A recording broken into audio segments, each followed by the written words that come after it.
Support for The Gaming Outsider is brought to you by Manscaped, who is the best in men's below-the-waist grooming champions of the world.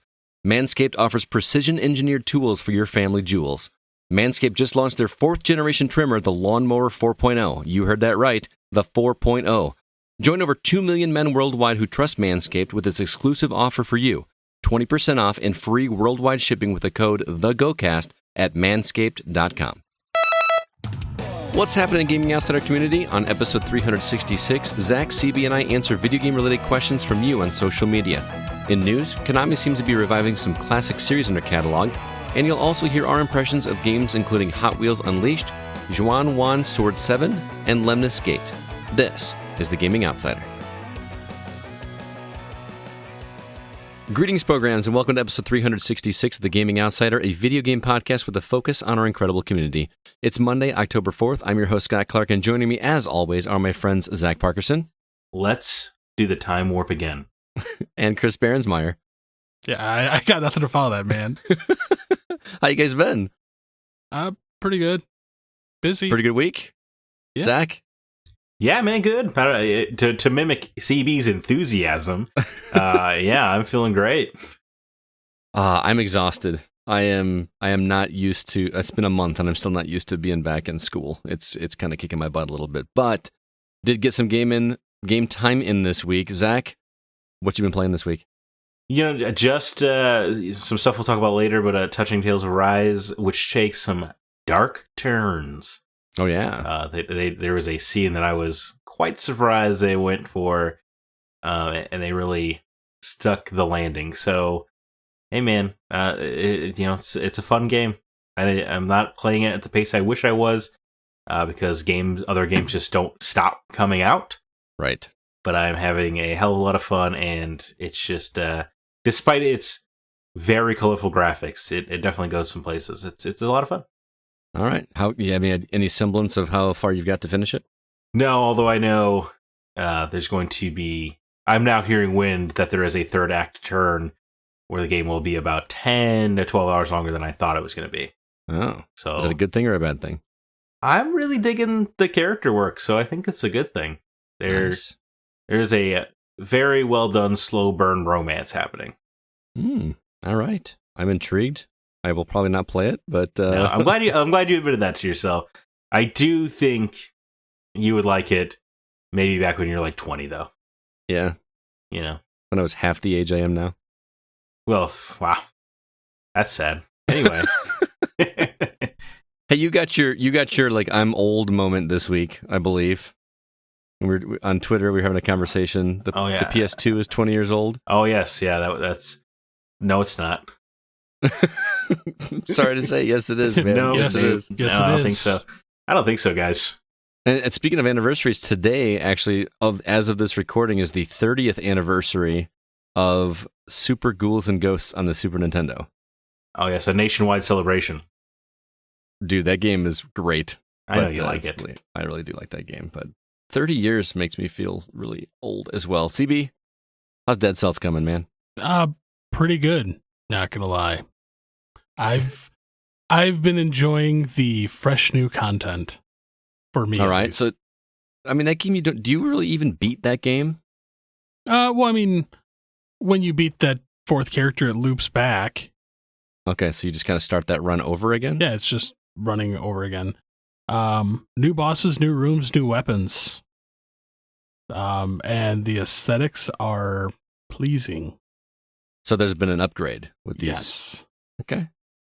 I'm enjoying it. It's definitely a wee bit harder now, because some of the new enemy types, like when you attack them, they hit, like, damage is reflected back. Like, you have to attack them in specific ways. Oh. So they definitely upped the challenge. I'm enjoying it. I'm going to keep playing it when I get the itch for roguelike games. Is this your new Binding of Isaac? Yeah, because I still got to take a break from that game, man. I probably figure I've got over a couple 100 hours into Binding of Isaac, so... It adds up, man. It's like, oh my really god, I can't believe does. how long I've been playing this game. It's nuts. It's nuts. Yeah. What else you been playing? Story of Seasons, man. That game has got its hooks in me. I can't put it down. Now, are you playing Dead Cells on Switch as well, or are you playing that on Xbox? I'm playing them both on Switch. Okay, so yeah, you're doing a lot of gaming on the go. Yeah, I definitely have become more and more fond of my Switch, just because of that ability to just take it wherever I want to go. It's great. So, can I talk a little bit more about Deathloop? Because part one of the time warp discussions this week. Okay. Well, you made the point that 2021 it's the year of the time loop. It is between Deathloop and Lemnis Gate, which we'll talk about and later. 12 minutes. 12 minutes. It's like, yeah, this is the year of the time loop games. But I got to take a little bit deeper dive into Deathloop this week. I barely scratched the surface last week, and I am really seeing the appeal of this game. And Zach, I know that you're not high on this game as per our text conversations, but I think you may at some point want to take a look at this game because they're doing something really interesting with this. That I finally understand what the game is. Because I go ahead. The more you tell me about it, the less it sounds like the trailers. Okay. Because I really feel like their trailers were trying to play up the comedy aspect of the game. Because if you remember, like the first trailer, I was hyped, but the more they showed of this game, the more annoyed I got. But you have made it sound that it is not a jokey game, which is contrary to the trailers. There's some comedy there, but it's not like in your face like a Borderlands. It's not like constantly you're not getting barraged with it. But do you remember like the trailers earlier this year? Like I don't feel like I'm crazy. I feel like they're really leaning into the comedy. I agree with you, and there is some there, but to me the comedy in here is actually pretty funny. The conversations that happen between Colt and the antagonist that's constantly after you, which by the way, her voice, like when you talk to her in like a communication, this is just a little thing, but her voice comes out of the controller. Okay. So like when you're talking to her, or when Colt is talking to her, you hear his voice through the television, but you hear her voice through the controller, which is... I hate to tell you that about 100 games have done this. Have they? But I'm not. But I'm glad that you finally play. I guess. Well, you didn't play a lot of PS4, right? Of outside of the exclusives, so I guess. Yeah. You wouldn't know. Yeah, I mean just the exclusives mostly. But so here's the cool thing about this game. You all know that it is a time loop game where it's a roguelike basically. You go through until you die, and then you start over again without your weapons or anything you've gained. But it doesn't feel egregious like a Binding of Isaac where you just feel like you're starting all over again. What this game does is this game winds up being more like a puzzle game than just like a shooter. You're not just, your goal isn't to kill everybody. Your goal is there are these 7 bad guys that you kind of get like what's that Sunny in Philadelphia? It's Always Sunny in Philadelphia meme where the guy is like got all the red strings. You know what I'm talking about? Charlie, yeah. Yeah. It's there. You have like a moment like that, or you have like a workbench where you see all these different strings going to different places, and you find out that in order to break the loop, which is what you were trying to do in 12 minutes, right? You're trying to break the loop. But in order to break the loop in this world, you have to kill all 7 of these bad guys. And the interesting thing about that is that you can't just go to them and kill them. I mean, you can at the beginning, but certain ones, there's 4 different stages of the day. There's like morning, noon, afternoon, and evening. So as you go through and you kind of, you choose which part of the island that you want to explore during which part of the day. So, you start in this one area in the morning, and then you go through and do everything you can there. You go through a tunnel and it advances time to the next time period, in this case, noon. And then you do that, and then it goes to afternoon and so forth. But you choose which area you're going to go into to try to learn more about the world and learn what's going on, and it slowly pieces itself together. So the trick to this game is that you have to kill all 7 of these bad guys, but you have to figure out where they're going to be at what specific times so that you can make that one perfect run to go through all 4 time periods the way the game wants you to. And do they are they set routes that you have to figure out then? Yes, it's almost like you have to go through the day the exact way the game wants you to. Okay. So theoretically, if you were to look up a guide, you could do the perfect run on the first try? Theoretically, yes. I obviously haven't tried that because it would not be fun? It kind of defeats the purpose of doing it. I don't know if anybody's tried it. I assume that there's got to be a YouTube video out there of somebody that's done it. But the fun of it is going in. My problem when I started this game was I really didn't know where I was supposed to go, what I was supposed to do. I just felt like I was wandering aimlessly, and that's kind of what you're supposed to do. It's very open in that way. Most traditional roguelikes, like even like Binding of Isaac or Undermine or Children of Morta, those kinds of things, it's all procedurally generated, so you have a whole new world each time. This is the same world. The enemies will appear in the exact same way. So after you start repeating different loops and starting over again, everything will be in the exact same place it was, including weapons and enemies. So once you start figuring out that pattern, you go through the motions and do it. Oh, that time didn't work because this bad guy is only going to be available during this time period in this area. So you have to figure out the exact path that the game wants you to go through. And I think it's really clever. And the way that you uncover stuff is really great. The comparison that I was talking to my buddy Mike about it, and the comparison that I got when he was explaining it to me, or that I asked him, is like, it kind of sounds like, oh my gosh, I cannot remember the game. What was the puzzle game where you had to draw? Each puzzles were like drawing lines in these different. The Witness. Remember The Witness? I couldn't play it. I'm colorblind. Oh, I didn't realize I don't remember there being colors in that one. But if you ever played The Witness, you wind up like taking notes and like writing down things that you need to remember in order to go here and here.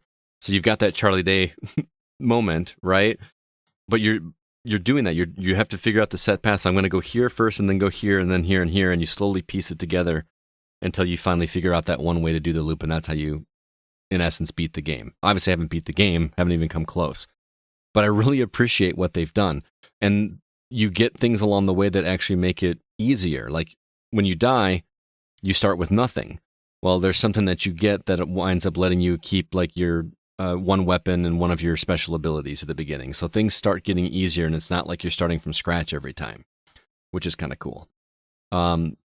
They also do a bit where Juliana, the antagonist, this woman that hates you for some reason, you start to learn a little bit about their history and who Colt is, which the way it all unravels is really well done, because you are as clueless as Colt is as to what's going on in the world, and you start learning it as a Colt who appears to have his memory wiped.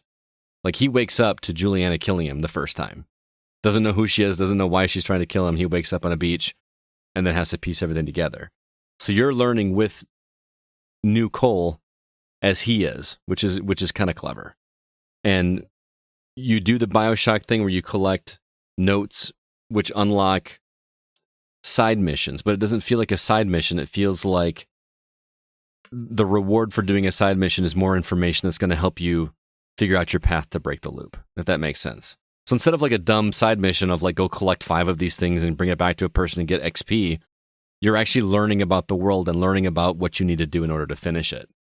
It's done in a very clever way, and it feels like the best of all sorts of different games. You get a little bit of BioShock, you get a little bit of time loop stuff, you get a little of the arcane games, but yet it still feels like its own thing.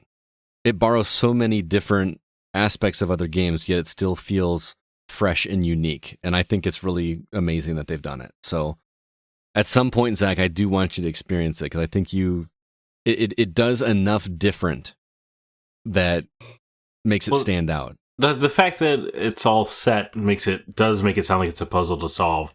And that intrigues me.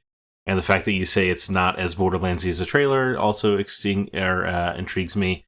So yeah, when I pick up a PS5, which I will do now that they finally give me reasons to, I will probably check out Deathloop. For sure, it's great. Oh, there's another part of it too that's kind of cool, because Juliana will occasionally just show up and try to kill you, and you can kill her. But she has the same thing that you do, where like she can come back. So even though you kill her, you're not really killing her. You're just preventing her from killing you. You can also run away from her. But there's a multiplayer aspect of it where you can play as Juliana and go into somebody else's game and try to kill them in their game. So you can turn this off, so you don't have the ability for your game to be entered in upon by anybody else. Right, but that is very cool. It's cool that exists, and it's a way to do multiplayer without it just being, oh, let's add a multiplayer shooter thing where we got team deathmatch or something like that. So Deathloop is pretty clever. Speaking of Deathloop, we do have a giveaway going out for all of our listeners right now. That includes a copy of Deathloop on PS5, a physical copy of Hot Wheels Unleashed, which you're going to hear CB talk about a little bit later in the show, and also later this month, a copy of Metroid Dread. We're giving away copies. We have purchased copies with some of our own funds, and then we're going to play them, review them, and then we're going to give them away to you guys. If you'd be interested in entering one of those, there is a link on thegamingoutsider.com that will get you entrance to all of the Google Forms where you can do that. And as always, our Patreon contributors get extra entries based on how many dollars they contribute, so be sure to check that out. But let's go ahead and jump into the week's news.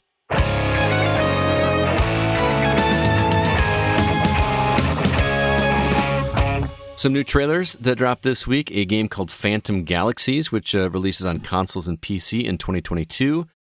Azteca Forgotten Gods. I don't know if you watched this trailer, Zach, but that seemed like something that you would like. It had that 3D platformer thing. I feel like they've shown this game before. Have they? It looked familiar to me. It has like a giant arm. It looked pretty cool. That comes to Xbox, PlayStation, Switch, and PC in Q1 of next year.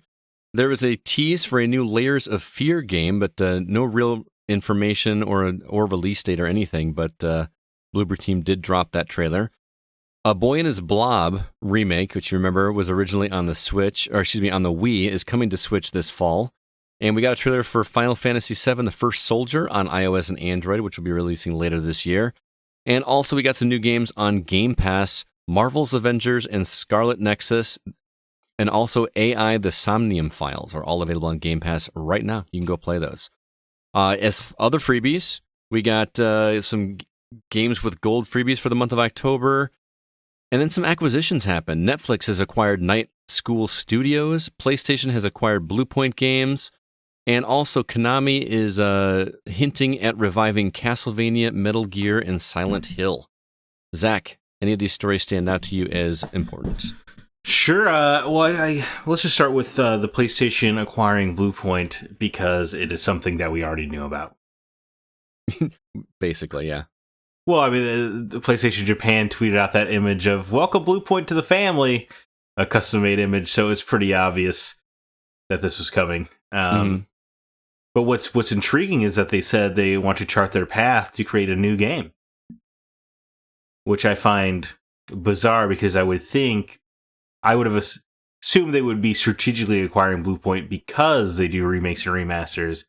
So it's interesting that the first thing they said is that they're going to be working on a brand new game. New game by being another remake or remaster. No, it's a new game. I know.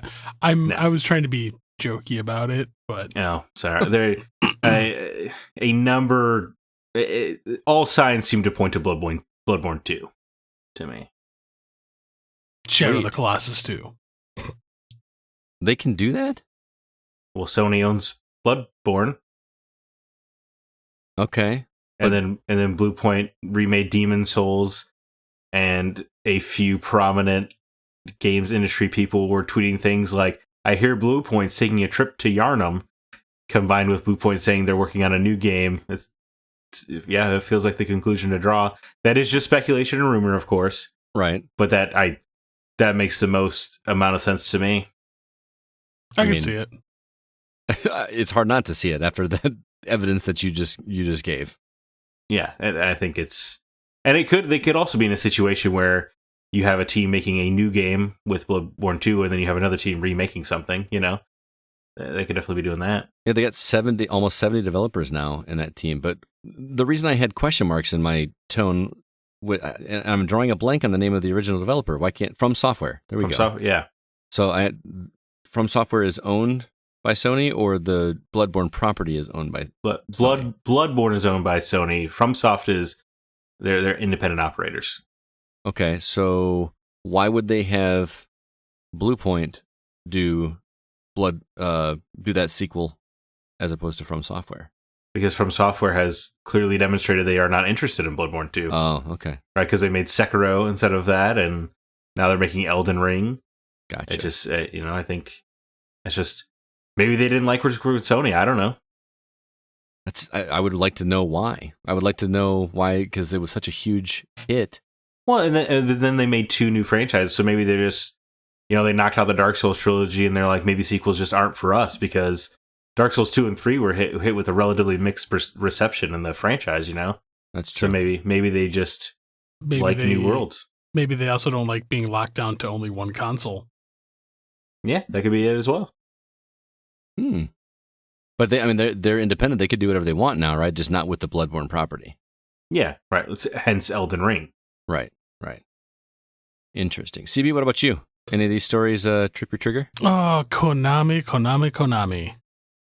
They just keep showing up.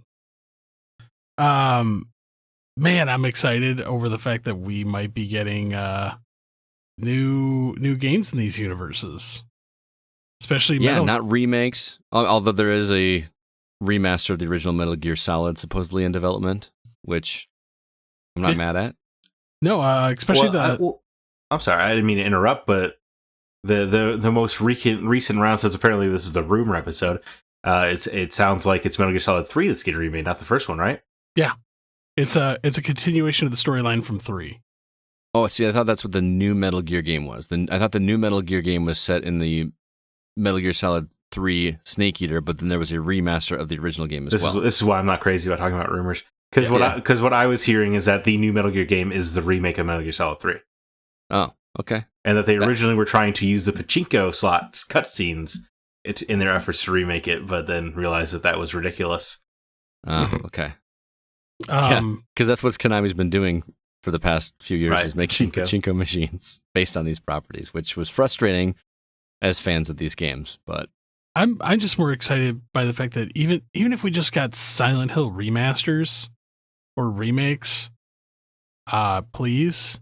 Like Resident Evil style, I assume, yes. Not just fresh coats of paint. Because man, I would love to go play the original Silent Hill in Resident Evil style. I'm pretty damn certain Silent Hills is back on the table.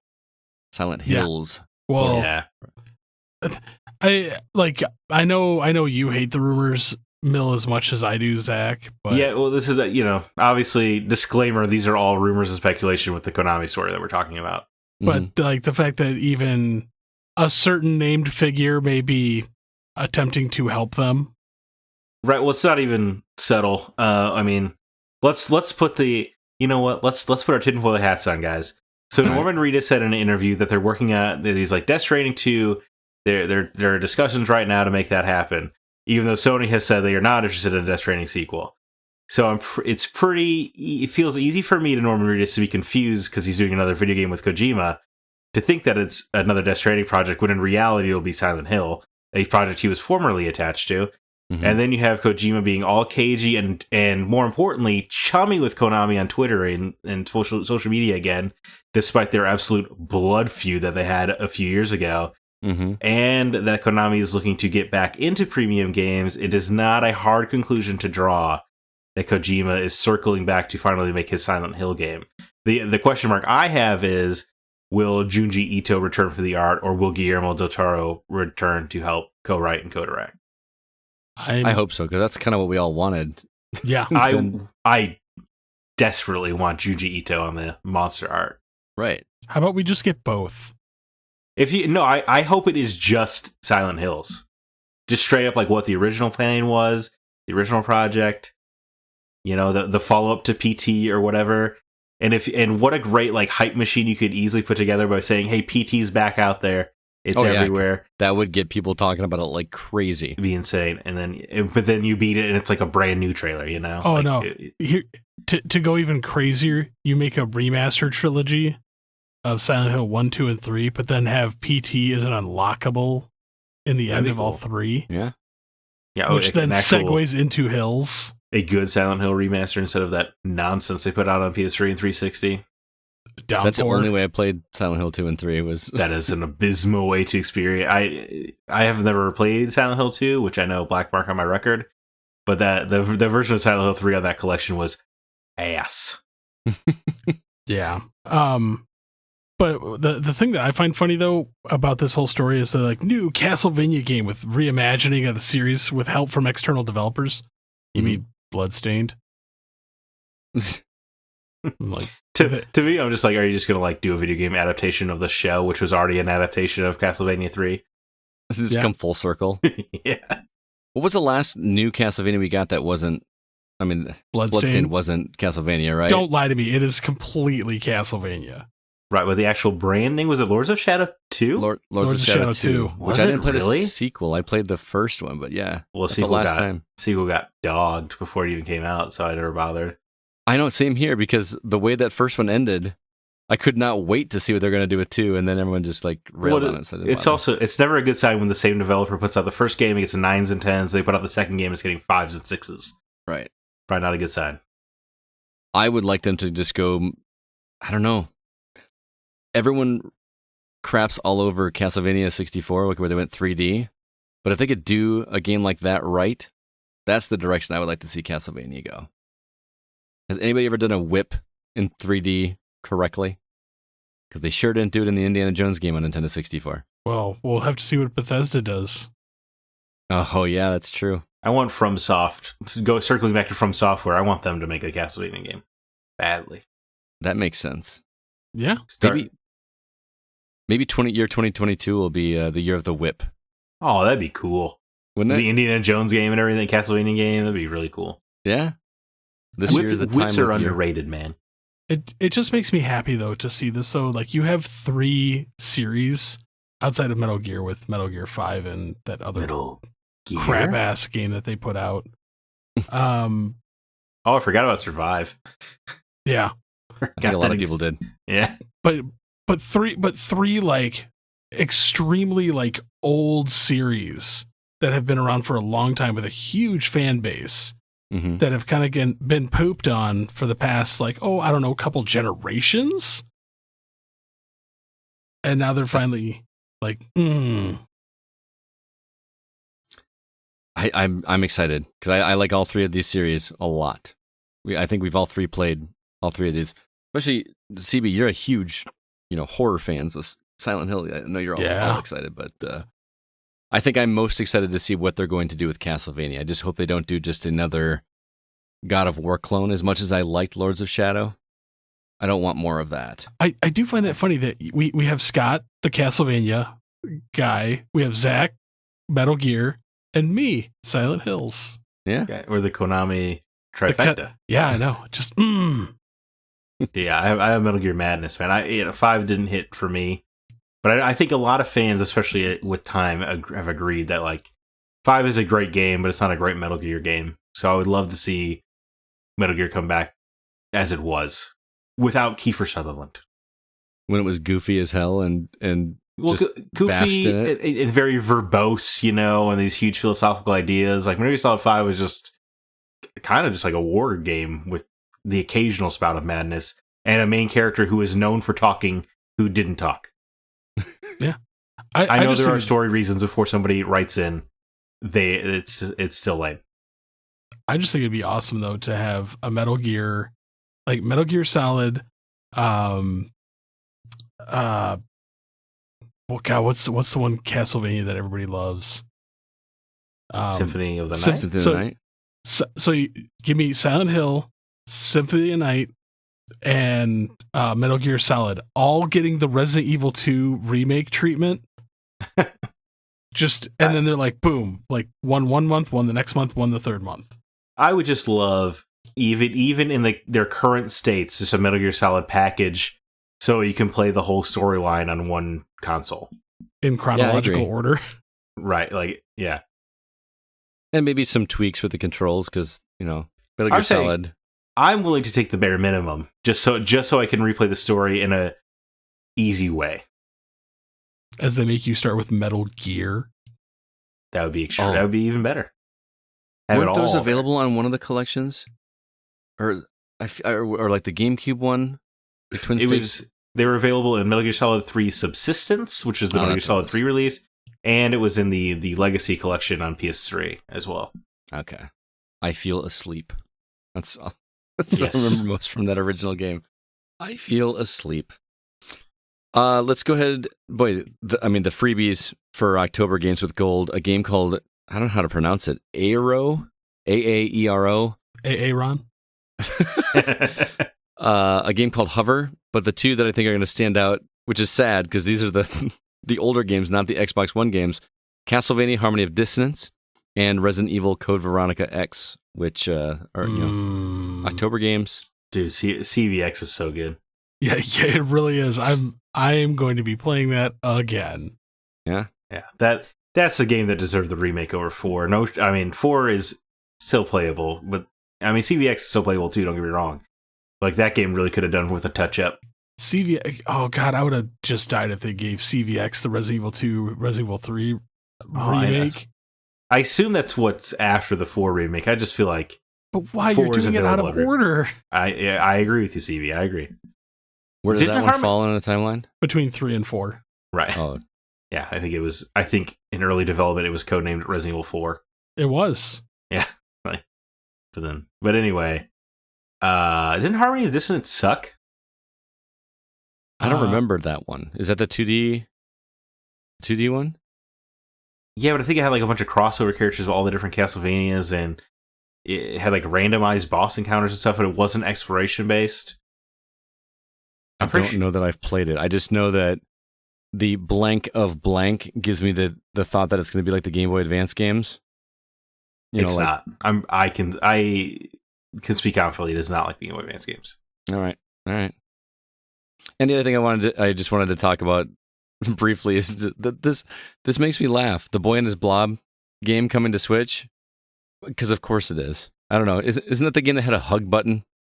Yeah.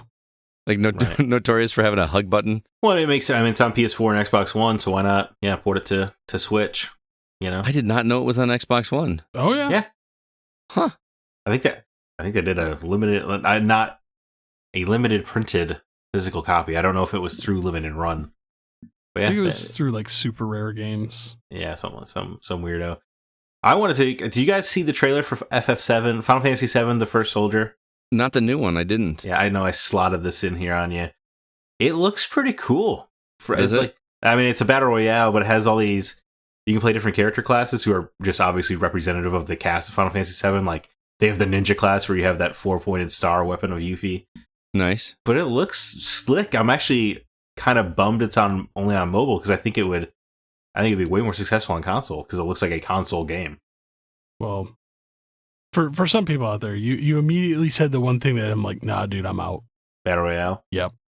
And that's fair, but Battle Royale in the pretext of 15 years before Final Fantasy and Hojo has put a bunch of possible soldier recruits on an island to murder each other, and the winner gets to be a soldier is a pretty good hook.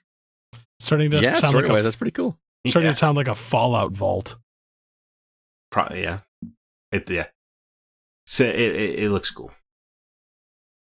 All right. Well, let's go ahead and move on before we get into the newer games that we've been playing. I want to remind everybody that we are an independently funded podcast, which means we do pay for our podcast hosting services, website, all that on our own, and with help from our community through something that we call Patreon.com. We don't call it that, but it is. Patreon is a way that listeners can contribute on a monthly basis, and we use that money to pay just for the show and also to purchase games that we do for giveaways, where we do for review, and then we turn around and give them away. And we also thank our listeners with some bonus content. In fact, we've got 3 new episodes all recorded that will be up in the very near future. CB, what is coming? Well, we have our Retro Outsider look back at the Indiana Jones games with Scott, myself, and Mr. Sean Coates. Super fun conversation, by the way. It was. It actually went a lot longer than I thought it was going to. Same here. Thanks for inviting me, guys. You are so very welcome. We have my take on some of the fraud that's going on in the collector's market. I learned a lot on that episode. And some of the unbelievably shady dealings. Yeah, it's kind of crazy what's been going on there. And then we just finished recording before today, before this episode, Scott's first look at Pokemon Fire Red and why his nickname will forever be Professor Choke. Yeah, I didn't play nearly as much of that game as I probably should have, but I feel like I was 20 years too old to Lies. thoroughly enjoy that game. But I prefer the nickname Fake Zelda fan because it can't beat Skyward Sword. I think you're just throwing on the gauntlet now, man. That game is just awful, though. You know, I guess Refresher Choke does hold out, right? He couldn't beat Zelda, can't beat Pokemon. What does Scott beat anymore? Nothing. Oh my god. I beat 4-hour indie titles. So that's what I beat. Anyway, to your credit, though, Skyward Sword's not worth beating. That game sucks. Thank you. There's no such thing as a bad game. Just gave it up for Scott. There are great dungeons in Skyward Sword. They are not worth getting to. Oh, that's so sad. That's so sad. But anyway, if those episodes sound intriguing to you, head over to patreon.com/thegocast. Signing up for membership actually will give you access to all of our past content as well. So you can hear us talk about games that aren't for us, games that we broke the seal on, our legacy episodes, pretty much anything that we've ever recorded. There's lots of good stuff to catch up on over there. Let's go ahead now, jump into the newer games that we've been playing.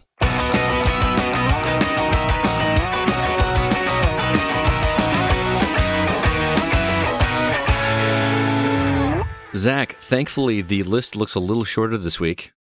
Finally, yes. Yeah. Isn't it sad that we're like we're in that time of our lives where we're like, man, I hope not a lot of new games come out this week. You say that, but there's a lot of meaty content. There is. There's a lot of bangers this week, but it's not that there are too many games; it's that there are too many good games. Mm-hmm. Start making bring back bad games, please. I'll be happy. Remember they used to put out trash. Remember that? Yep. Well, right off the top, one of the greatest horror games ever made gets ported everywhere, with Alan Wake Remastered coming to PS5, PS4, Xbox Series consoles, Xbox One, PC, all on October 5th. If you have not played Alan Wake, get in now. $30. Amazing game. I didn't know it was $30. That's wow. Nice and affordable. Mm-hmm. It may not have already been pre-ordered, Scott. Because of course it has. It's funny to pre-order an Xbox because their 360 upgrade is pretty swell. Is it? Yeah, but obviously not 4K. World War II, like hardcore simulator, Hell Let Loose, coming to PS5 and Xbox Series consoles October 5th. If you have PlayStation Plus, be sure to snag that as its release is included with your subscription. Nice. Jet the Far Shore is a narrative adventure game coming to PS5 and Xbox Series consoles October 5th. Adorable looking exploration platformer Rainbow Billy, The Curse of the Leviathan, coming to PS4, Xbox One, Switch, and PC October 5th. Rhythm first-person shooter BPM Bullets Per Minute, coming to PS4 and Xbox One October 5th. The best Lego game, Lego Marvel Superheroes, finally gets ported to the Switch October 5th. That seems like it should have been done years ago. Agreed. Yeah.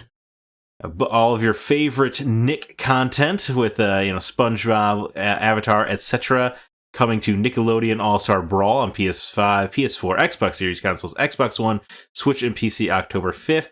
Super Monkey Ball gets its latest release with Super Monkey Ball Banana Mania on PS5, PS4, Xbox Series consoles, Xbox One, Switch, and PC October 5th. I feel like they just announced that game like 2 days ago. But that was a quick path to release. Artistic Racer Art of Rally coming to PS5 and PS4 October 6th. Giancarlo Esposito, the video game, comes out with Far Cry 6. Coming to PS5, PS4, Xbox Series consoles, Xbox One, PC, and wouldn't you know it, Stadia. It still exists somehow. Coming October 7th. No Longer Home comes to Xbox One and Switch October 7th. Absolute stunner looking game, Metroid Dread, coming to Switch October 8th. Tetris Effect Connected finally crawls its way to the last platform that doesn't have it with Nintendo Switch on October 8th. And then a very Fallout-looking 2D RPG, Atom RPG Support Edition, coming to Xbox One October 8th. Guys, of the high-quality games releasing this week, which one has your attention the most? Far Cry 6. I got a couple. Yeah, Far Cry 6 is already pre-ordered. And Alan That's Wake happening for Remastered. sure. I'm almost pissed that it's coming out the day before Metroid Dread comes out, because I want to play both of these games so badly. For Scott Clark, that is a savage 1-2 punch. It really is. I don't know what I'm going to do, but thankfully I have a 3-day weekend coming up this weekend. So What are you talking about? You're going to play 15 minutes of Far Cry 6 Shut up. and then only play Metroid Dread. Well, maybe. I feel like they've said publicly that Metroid Dread is longer than the average Metroid game. which actually kind of bums me out. Because I wish it was just like an 8-hour game. Yeah. Does it fill you with dread? Oh my god. Yes. Those are the two obvious ones, but I really kind of wish I could play BPM, bullets per minute. That game looks really fun to me. If you haven't seen the trailer out there, it's a first-person shooter where you have to fire bullets on beat with the music, and that's a Sky Clark game right there. You already have one of those. It's called Pistol Whip. Well, yeah, Pistol Whip. That's in VR, and I can only play that game for about 45 minutes before I need a break from the helmet. I brought my VR to school, by the way, and let one of my kids play Pistol Whip. He really liked Pistol Whip a lot. So, but yeah, BPM looks like a lot of fun. What about you, CB? Anything besides the obvious? Far Cry 6 and Alan Wake remaster. Alan Wake. Man, that's 3 big games coming out in one weekend. Yeah. Luckily, one of them's easy to write off because it's 10 years old. Yeah. And then, I mean, I'm accepting the fact I'm not going to play Far Cry 6. You guys will report back. Yeah. And Metroid Dread looks amazing, but there's just so many games out. I just don't know. That might get pushed back to November or something, because there's also stuff coming out next week, right? Like it's not slowing down out there. Oh, yeah, it's only going to accelerate until the end of the year. November looks dry for me, which is okay, because a lot of shooters and stuff, which I'm not crazy about. I think that's my moment to strike when I'll finally play all these games that I desperately want to play. Like I haven't played Kenna. That hurts. Yeah, I'm actually shocked you haven't played that. Yeah, that still blows my mind that you have not touched that. Because I had review games, which we'll talk about shortly. Long RPGs. I need to play Kenna. Well, let's jump right into it. CB, you've been playing Hot Wheels Unleashed on Xbox Series X.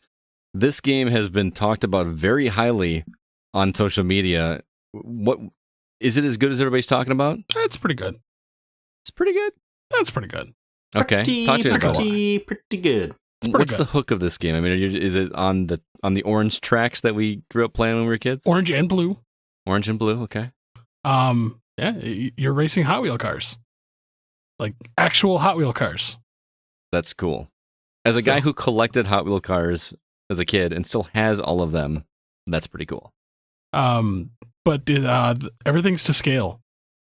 So the track like runs through rooms and you can see stuff in the background like large.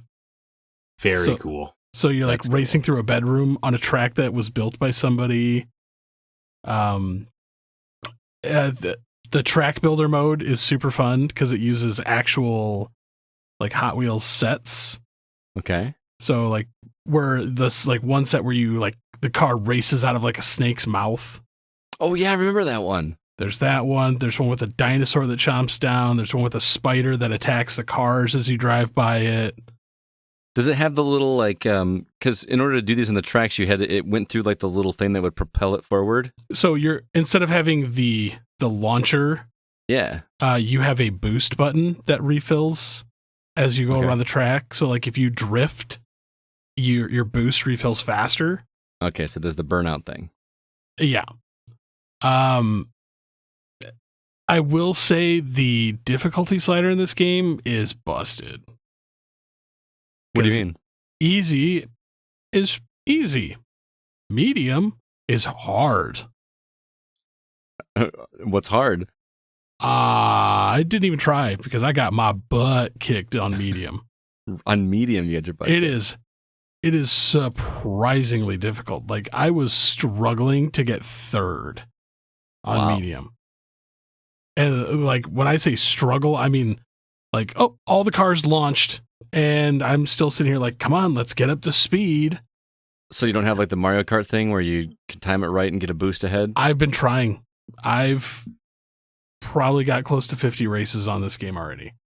Okay. And 50, wow. Yeah, they're not terribly long. They're usually like 3 laps, probably a minute to 2 minutes per lap. How's the handling? Because in the trailers, it just looks smooth. It's very cartoony. Yeah. I mean, it's fairly tight, but at the same time, like you bump the wall, you slow down a lot. Okay. bumping other cars. The boost, like if you go over a jump, like you can boost midair and like launch yourself over cars. It's really fun. I really want to play this game. I will say, it sounds so fun. If you accidentally, like, because when you're in the air, like you can turn the car and do all kinds of things. Because if you land properly, you keep your speed. If you land like two wheels or at an angle, like you can tip or slow down. If you launch off the track, you can respawn, but it basically puts you at a cold start. Ugh. So you're like, oh, I lost this race. Like there's no way around it. If you get to the point that they're more than like a few seconds ahead of you on anything other than easy, you lost. Does this game make you want to go just buy up as much of these old Hot Wheel tracks and just like build one in your house? I have 2 kids. I have a lot of them. I have a lot of Hot Wheel track. Oh man, that was so much fun. The limited use I got to do that when I was a kid makes me just want to keep doing that. But obviously those tracks were like just as wide as one Hot Wheels car. Yes, the tracks are wider on here, right? Obviously. Yeah, you could probably go 5 cars wide on this. Okay. But man, it's fun. It's good old fashioned arcade racing fun. Like that sounds like, I mean, that's selling me, but it sounds almost like you're trying to not sell me on it. No, I'm absolutely trying to sell you on it. Okay. It's just good old fashioned, like there's no timer between checkpoints and all that crap. Oh, okay. But it feels like a good old like cruising USA almost, but with Hot Wheels. That's what I want to hear. And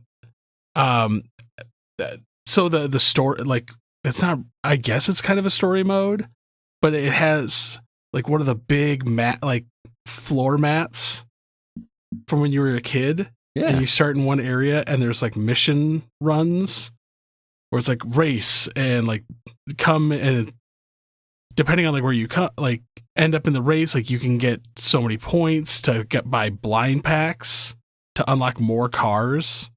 And they're actual Hot Wheels cars, so you actually see some of the classics from back in the day. Oh, yeah. I have the Bone Shaker. Oh, I remember that one. Now, they all have like different speeds and they have top speeds and handling and stuff. Speed, acceleration, braking, handling, and boost.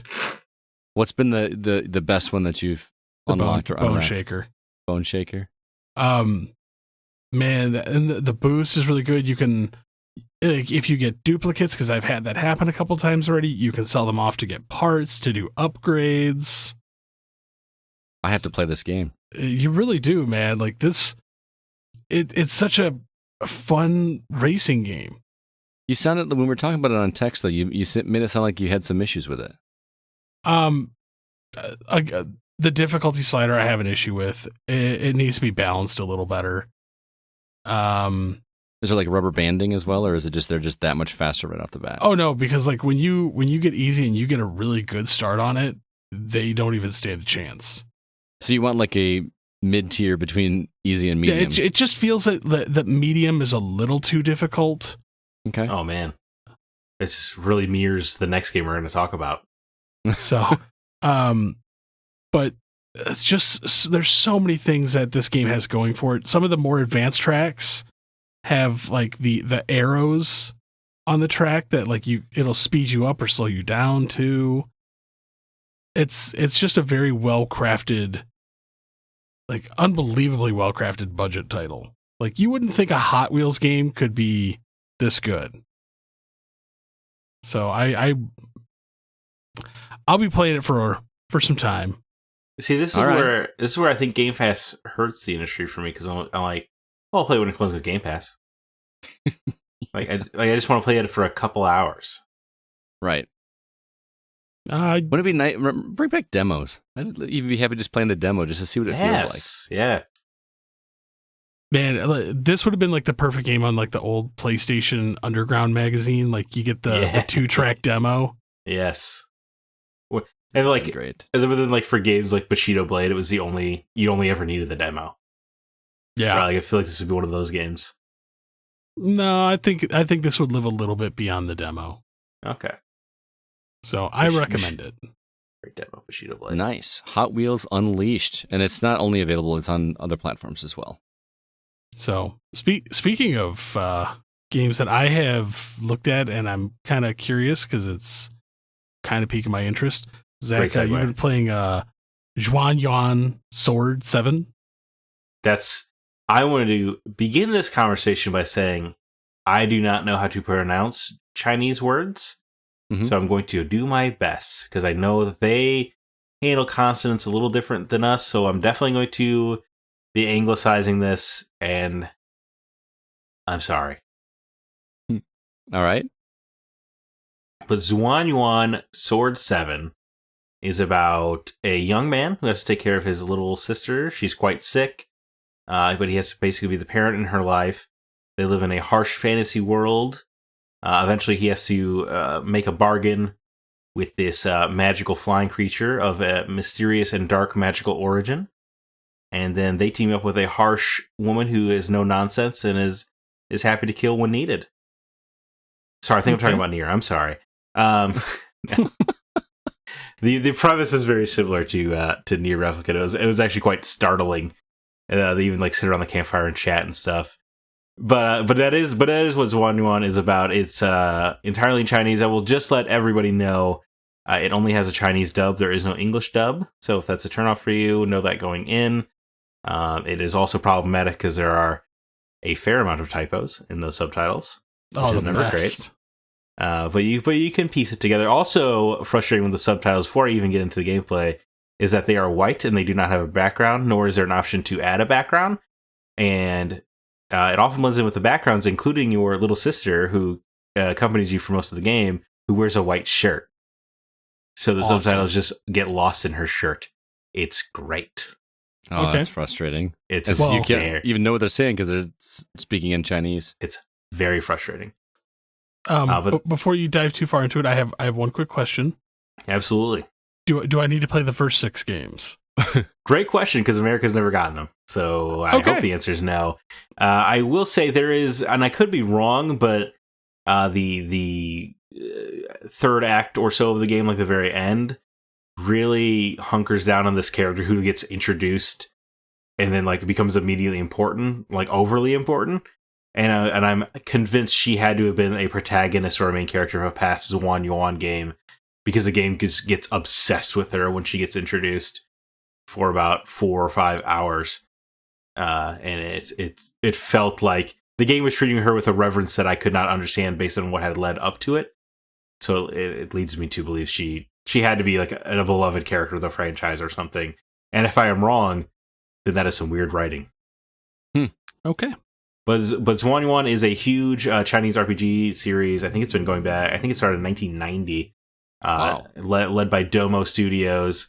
They're like all kinds of spin-offs and stuff, but this is the first console English release. I think one of the spin-offs got put on Steam, but this is the first like mainline sword game. It is. And but as I said, you play as this young man named Zhao. You go on this adventure because your little sister is sick. Something terrible, some bad stuff happens to her in the beginning of the game. So you make a deal with this, seemingly benevolent force. He seems like a good guy, and I guess I'm not leading you astray. He's a decent fella. But then you have to like go on a quest basically to restore her body.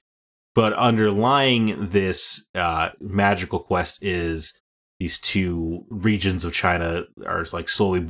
There's a boiling point for a war that's going to brew. And these 2 storylines start off pretty disconnected, but I was a little bit impressed in how well it comes together. The 2 storylines converge for one finale, which it was pretty good in that regard.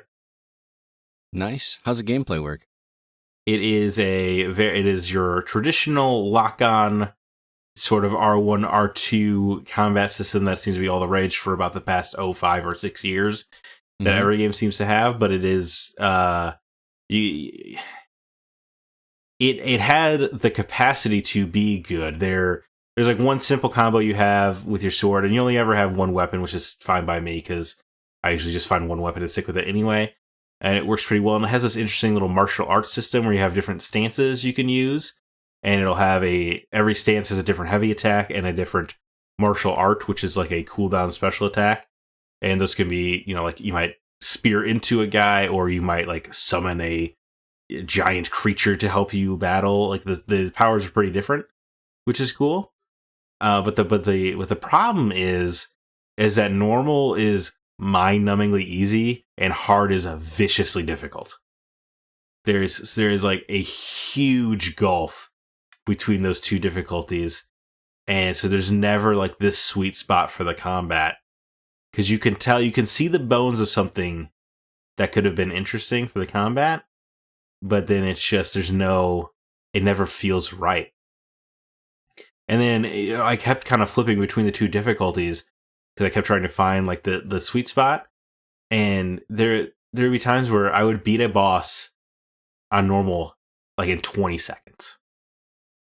But the cutscene introducing the boss would take longer than it would take me to kill the boss on the normal difficulty.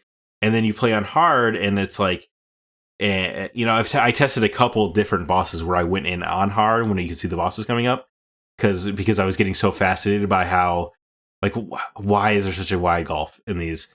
But like, there would be a boss that would kill you in one hit on hard, and on normal he takes like a quarter of your health with that hit. Oh wow! It is this just a monstrous gap, and it's very frustrating, and it leads to like this weird choice you have to make of either, well, every combat encounter is gonna be as difficult as Dark Souls when you're level 1, or it's gonna be so easy that you're playing Oceanhorn or something like mind-numbingly easy. It's just such a gap. It's very frustrating. But you do kind of get into the rhythm of exploring the world, at least I did, because it is mostly linear, which we just don't get anymore. We don't. It's got to be all open world nowadays. Yes, and it does have, there's like one area that's a little hub and spoke-ish, but really it's just a linear path that cut through the same like circle. There's not anything to do in the hub, as it were. There's like one town that has a few different levels off of it, but it is basically a straightforward path, which is fun, and it lets them do things like have side quests that'll lead you to the next town and stuff like that. So you have kind of like this side quest to also look forward to. And the side quests are pretty great in this game, actually. Like story-wise, or story-wise, yes, okay. It is very fetch questy. I'm trying not to monologue, by the way, because I feel like I am monologuing. No, I feel your pain. I just the things that you're talking about this game are so reminiscent of your favorite game of all time. Like the parallels are uncanny. Well, allow them to continue, because the side quests are very fetch questy, but they always end in utter heartbreak and misery. And it makes them very well worth exploring. In fact, there is one specific side quest that I am convinced they just took from Nier Replicant. Copy and pasted. Yeah, like Scott, I don't know if you did the side quest where the old man's looking for his dog. Yep, I did that one. That is just straight up in this game. Really? Like almost to a T. And so it leads to believe I would not be surprised if Replicant / Gestalt was an influence.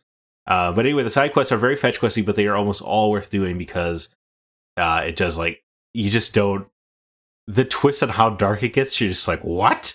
It just really gets out of hand. But that's really fun there, but where the darkness kind of fails it, where a game like Nier is a little bit, introspective, and that's why I love it, Scott. It is here, like, your characters do horrific acts, and just nothing is made about it. It's really weird. There's one moment, and I'm not going to spoil it, where you have to, the game makes you kill basically thousands of people without them knowing that you're about to kill them. Mm-hmm. And like, your character is like, yeah, my conscience is clear. Because this other character is like, I must stop you. It's terrible. Don't do this. Like, these men did nothing to you. And he's like, I'm saving my sister. This is the right thing to do. And the game like has heroic music playing and treats it triumphantly. I'm like, no, he did. That's awful. Like, yeah. I'm not saying you shouldn't do it. I'm not like, there's just a moral quandary there. I agree. Don't celebrate it. But it's weird to celebrate it. And I wonder if maybe this is like a difference in morality between China and America or something, like in our storytelling. But this happens over and over again in the main campaign, and it is bizarre. Like, is that a character thing about the character? I mean, is he a good guy? See, that's what I thought. Like, is it like, I was like, oh, when it was starting off, I'm like, oh, maybe this is an examination of like your morality and judgment gets clouded because it's your family, right? And you're trying to save your sister, who is basically your daughter, and you'll do anything. But like the game never comments on this. Everyone, all of your side people are just like, yeah, this is great, man. You just got it. Yeah. There's no like, he never hesitates. He never second guesses. He never has that look on his face of like, what have I done? And the music is always just swelling and everyone's like celebrating you. It's very bizarre. Wow. It's like it brings up these moral, and every now and again there will be a character like a bad guy or maybe like a side quest giver who's like, boy, this sure is some complicated moral waters, but nobody ever goes like, yeah, but what should we do about it? So it's like, yeah, but we're on the right path, right? So let's just keep going. It's very strange. Like I thought it was going to be an examination, like you guys are saying, but it is just not. Very weird. I have to think it's a cultural difference. I have to play this game because this is weird in like my kind of weird. It's definitely weird. And what's the weirdest part about it is that like at the end of the day, I still recommend it. I still think I was just going to ask you. I can't tell if you're recommending it or not. Yeah, it's so weird because, especially because of my connection to Replicant, right? Yeah, my favorite thing ever. And the similarities are just so, the parallels are so strong. Yeah. That like I definitely thought I was going to love it more than I did, but yeah, it's the weird non-addressing of the morality is bizarre. But then you have these side quests that have great stories. It's a little bit all over the board, and the combat seems like it could be great, but then it's not. And it's just, I don't know. It's such a mixed bag of an experience, but at the end of the day, I still say you should play it. All right. Especially like in today's world, like it's a 15-hour, mostly linear kind of game with like, and I guess I should also mention what also helps connect it is the camaraderie between your traveling party is so strong. Like they banter, they bicker. The side quest opens up new dialogue for them where they kind of give each other a hard time, which might also sound like a game you played earlier this year, Scott. And whenever you save, they have these campfire chats that like legitimately like made me laugh and smile. Whether it's the Zhao and Hong, the adults, like chastising the little girl for asking obvious questions or something, or your magical companion thinks he's basically better than everybody else, which might also sound familiar, something you played earlier this year, Scott. And it really says like you should be treating me like a king. I'm a king where I come from. And but then the way they just like dog on this character Jiping is great. I mean, I think it's there's so much to love, but there's also so much to question. It never like it's terrible or anything. Don't get me wrong. There's a wonderful chess game that side quest that also ends miserably, which is funny. That like goes along throughout most of that campaign, and it's like really fun as this loser young village boy becomes like the chess master of China. It's really funny. But yeah, I love how your favorite storylines are ones that just end in doom and gloom. Like, yeah, just like you're like life. You're like skip happy endings. I just want everything to be horrible as possible. And that's what I mean. This game. That's what's weird about this game, though, is you do horrific things, and there's like in the main storyline, there's no consequence for bad actions, but there is in the side quest. So I guess that's probably why it like feels weird. Sure. If a character does something questionable, like a side quest where maybe like somebody's poisoning, but he's poisoning bad soldiers, but like poison is a coward's tool or whatever. So they respond to that, but then the main campaign just ignores those questions. It's a strange dichotomy to draw, and it's probably why it sticks out so much is that the world is morally gray, but then the protagonists are treated as though they are always morally light. It's very bizarre. That is bizarre. I wonder if there's a cultural thing that we're just not understanding, or some. That's what I keep coming to. Is like it has to be a cultural difference, or something in the rest of the series that we just haven't seen either. Yeah, or something of that nature. But again, at the end of the day, I do recommend it if you want to play something different, something mid-tier. It was very nice. It feels kind of like a PS3 or 360 game. So if you're nostalgic for that era at all, I would pick it up. There's also like platforming and puzzles. which was in every linear game around that time. Yeah. I'm going to have you pronounce the game title one more time because I don't want to. I'm guessing. Well, the anglicized version would be Xuan Yuan Sword 7. All right, that's XUAN. That should help your Google search. But I would. It's despite the negatives, it is worth playing for sure. There you go. Well, let's go on to our next game, which is probably going to be one of the most divisive games that we've talked about in a long time. Lemnis Gate, which all three of us played on Xbox. I think CB and I played on Series X, and Zack played on the Xbox One. And you probably remember us talking about this game because Zack and I played this, what was it, like 2.5 years ago at E3 when it was a very early build. Yeah, we were blown away, in fact. We were very blown away. Finally sat down and played this game together, actually. And I think the first thing that you and I both said to each other is, wow, this game looks a lot more polished than it did. Yeah, and also, as somebody who has the ancient technology of the Xbox One launch unit, yeah, it looked really good. It did look really good. And props to Ratloop, right, as the developer? Correct. Props to them, because it runs better on Xbox One than Psychonauts 2 does, I can tell you right now. That's crazy. Pretty impressive. Yeah. That's impressive. And yeah, but anyway, just to get the tech out of the way. Sorry. No, that's all good. They had a little training module at the beginning that was very succinct, but really gave you an idea of exactly what's going on. I thought that was really well done. And if you're not familiar with this, go ahead. I just want to say training modes are usually very frustrating because you just want to get into the game and try it out. Mm-hmm. And I was frustrated at the beginning of Lemnis Gate's tutorial, but let me tell you, it's necessary.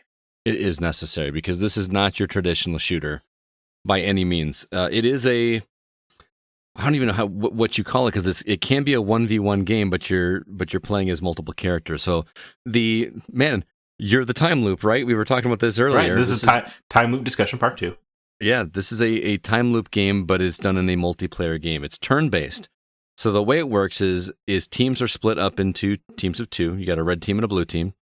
And one team starts out by choosing one of its operatives. I think there was about 8 or 9 of them. Maybe 8. 10. Was there 8 of them? And you pick one of your operatives. Each has a different weapon, and each one has a different special ability. And they have 25 seconds to go on the map and try to do some kind of objective. The 2 objectives that Zack and I played, one was to NCB. He was there.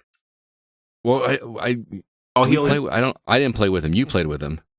Yeah. Well, we have all played Lemnis Gate. I'm just saying. No, I know. Yeah. CB's a person. Yeah, I exist. I'm sorry, dude. I wasn't excluding you. CB played more of the mode where you had to destroy certain points on a map, correct? I played actually half and half. Like, I played a few more matches after you guys got off. Oh, did you? Okay. Well, he played the other objective in a foul mood. Which we will get to. We will get to that. We'll get to. But anyway, so the one objective is to destroy different points on a map or defend them if you're on the other team. And the other objective is to collect these orbs and bring them back to your base, capture the flag style. But the trick to this game is that each team takes a turn doing it. So one team runs out and tries to get something done for 25 seconds. They get their 25-second turn, and then it flips over, and Team 2 gets to go, and they go on the same map, but the quote-unquote ghost of the previous player's turn is running on the map at the same time, and they have to try to do the same objectives.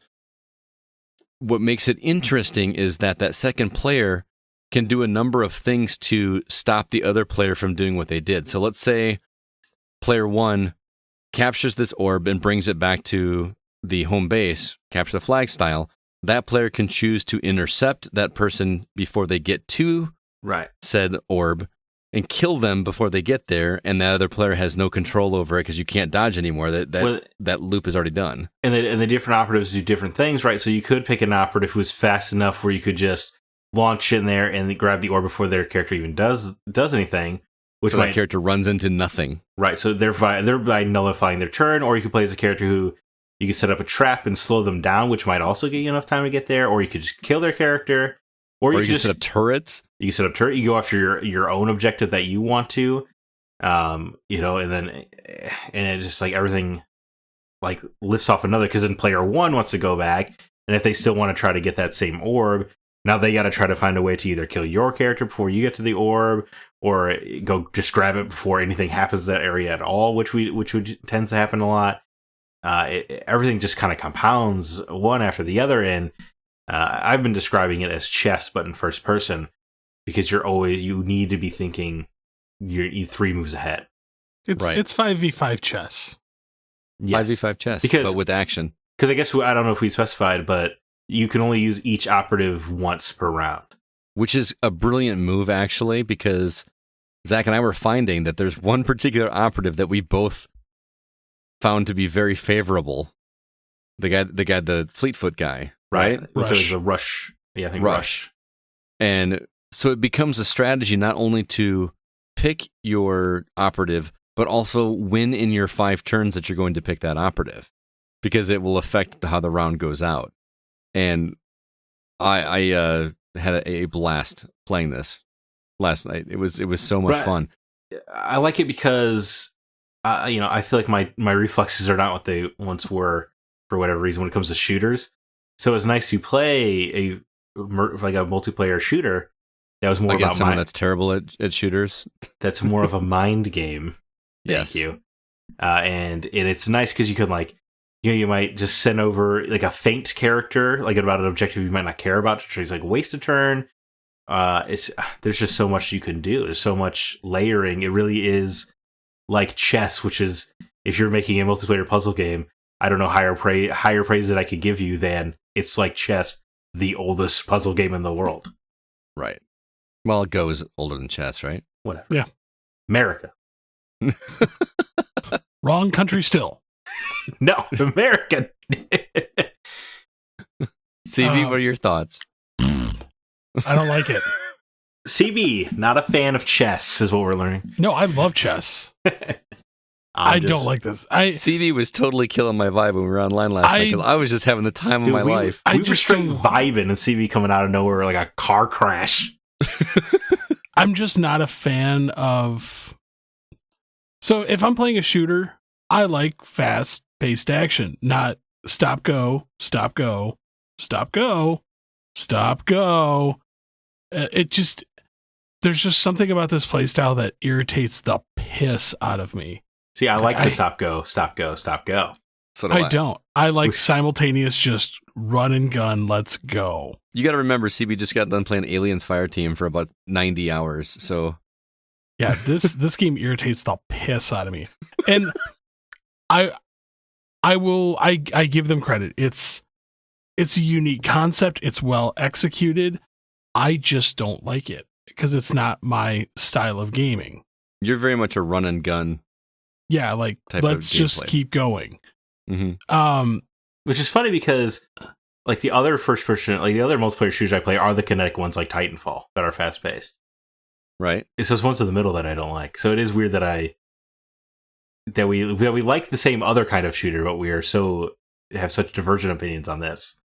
See, what's interesting to me, CB, is how you say you hate the turn-based thing, but I thought that brilliantly, what they do while you're waiting for your turn is they give you a drone to kind of oversee the map and see what the other players are doing as you're planning out your next strategy. Which is funny because there is one specific map that I found a way to break the map. Oh yeah, you were telling us about this last night. Go ahead. So there is one map where your starting gate, you can see across the map to their starting gate. Mm-hmm. And when your character spawns in, they all spawn in at the same spot. They spawn in and they run out. Right. I chose the sniper. Immediately spawned in and fired a shot. Uh-huh. And so the other guy spawned. Quit. So this guy, all 5 of his guys spawn and they all just die. That's kind of funny, actually. Yeah, I do. There should be spawn protection. We talked about that too. At 2 seconds or 1 second of the match or something. Something very minimal. There just needs to be a barrier there. Because even if you don't get there with a sniper shot across the map, you can still get across the map in a pretty serious amount of time and lay down turrets and stuff and just really... I think I did this to Scott a couple times. Yes, you did. Where you could just really mess up their availability of coming or going or whatever. I do think there needs to be at least like a 1 second spawn protection would really go a long way, honestly. Or just like 2 seconds of invincibility coming out the gate. Yeah, that's what I'm saying. Just I was saying even 1 second would make a difference. Right. Well, between that and then the fact that this game does become a fairly weird chess match, because if you choose the wrong character, you're going to lose that round. Mm-hmm. I was playing another round where I was in the lead the entire time, and the guy chose the rush character and literally just runs through, kills every one of my characters, and captures everything. Yeah. Good I'm like, move. this Brilliant is guy. It's a smart move, but I just still think it's kind of dumb. Yeah, but I'll tell you that is. I was going to say, from my experience, like I felt like Rush was overpowered at first, but then I realized like, if I set up turrets, like I think Scott used Rush to almost get right to my spawn, and because right when I'm returning a ball. So in my turn, I've put down 3 turrets, all pointed right at my spawn. So if he came anywhere near me, it would just destroy him. So there, like, negated my turn. Right, like there are ways to think around it. It is, it's I don't know. I think it's fascinating. I think there's going to be some tournament level play of Lemnis Gate that's going to blow our minds. Oh yeah, I feel like this is one that I want to watch people play. Yeah, like, I want to just like to learn. And see, I would actually have more fun watching someone else play this game than playing it myself. Because the amount of time that you would have to dedicate to get really good at this game is mind-boggling. Like, you would have to spend a ludicrous amount of time to get really just good like at this keeping game. track of all the different players at once, because they do a really good job of like marking each one with a specific logo that shows this is the rush character, this is the bio character, this is the sniper character. You know what I mean? But then you by the time you get up to 8 players and trying to remember where everybody went, it's just mind-boggling and hard to keep track of. Yeah, this is not a game where I want them to introduce new operatives as it goes along, you know? Right. Yeah, and I don't want it to sound like I'm crapping on this game, because the movement is great, the gunplay is great, the abilities. It feels like a AAA game in terms of slickness with gameplay. The abilities are fun and different. It's just, I don't like this style of game. Like, it's just definitely not a game for me, but that's because when it comes to first-person shooters, I'd rather just not have stop go. I would rather just go, go, go. Right. I am seriously in love with this game. Yeah, I was like thinking about it all day today at work. Like, me too. And like just the ways that I could open it up and like new strategies I want to try. I think I would just want to buy it on PlayStation just so I have it wherever I am. Like, it's only $20, right? Which is so reasonably priced. Or if you're on Game Pass. Well, yes, it is included in Game Pass, but I'm saying like $20 for this game, I think is perfect. Yeah. Just like we are in an era where games, I do not think price adequately, and this does. So that's worth rewarding. But like, my great concern, honestly, is that like I want to play it, like here or there, but I'm worried that people are just going to get so ingrained in the strategies that am I going to get left behind if I don't play it as it evolves? You know what I mean? But I feel like this is a game that's going to be fun to play with friends, like you and I last night. That last match we did came down to the wire. Do you remember? Yes. Oh yeah. I felt pretty good about myself pulling off this move at the end, but it wasn't enough because you had won by a larger margin in the first half of the match, and right. That was there's a brief thing that we agree that we did not like. Just so CB feels good about us not liking something about the game. Is that there are 2 halves to every round, and you're also accumulating points. But so I win round 1 and Scott wins round 2. There's not like a tiebreaker round or anything like that. It just takes your overall objective points and kills, and tallies them into a point total. Whoever has the point total wins. Right. If we both win a half, which is lame because kills like give you points and stuff. But what if your strategy didn't involve killing? Right? What if you won the round by not killing, by sneaking behind the lines or whatever? I just think that's not a good way set to like, I don't know what the tiebreaker is, right? Because like a round 3 seems. I feel like you should do a round 3, and if a round 3 doesn't settle it, then you go to points. No. Yeah. Or maybe even like a shortened, like it's an overtime round where you only get 2 operatives each or something like that. Oh, that'd be interesting. That like it just kind of accelerates it because right, like in football or whatever, overtime is not like another half of the game. Right. You know what I mean? True. So I think that would be kind of a cool way to settle it. Because I just don't. It's not satisfying. Even when I won by points, it didn't feel satisfying. Yeah, it didn't feel as satisfying as an all-out win. I got more nodes, or whatever they call those X balls, or whatever. At the same time, like you're scoring points. Like Zach, you're sitting here talking about like, oh well, what if your strategy isn't killing, it's sneaking? Your characters all have guns. Sure. Like, yeah, but I mean, to me, this is a strategy game first and a shooter second. It's sports ball.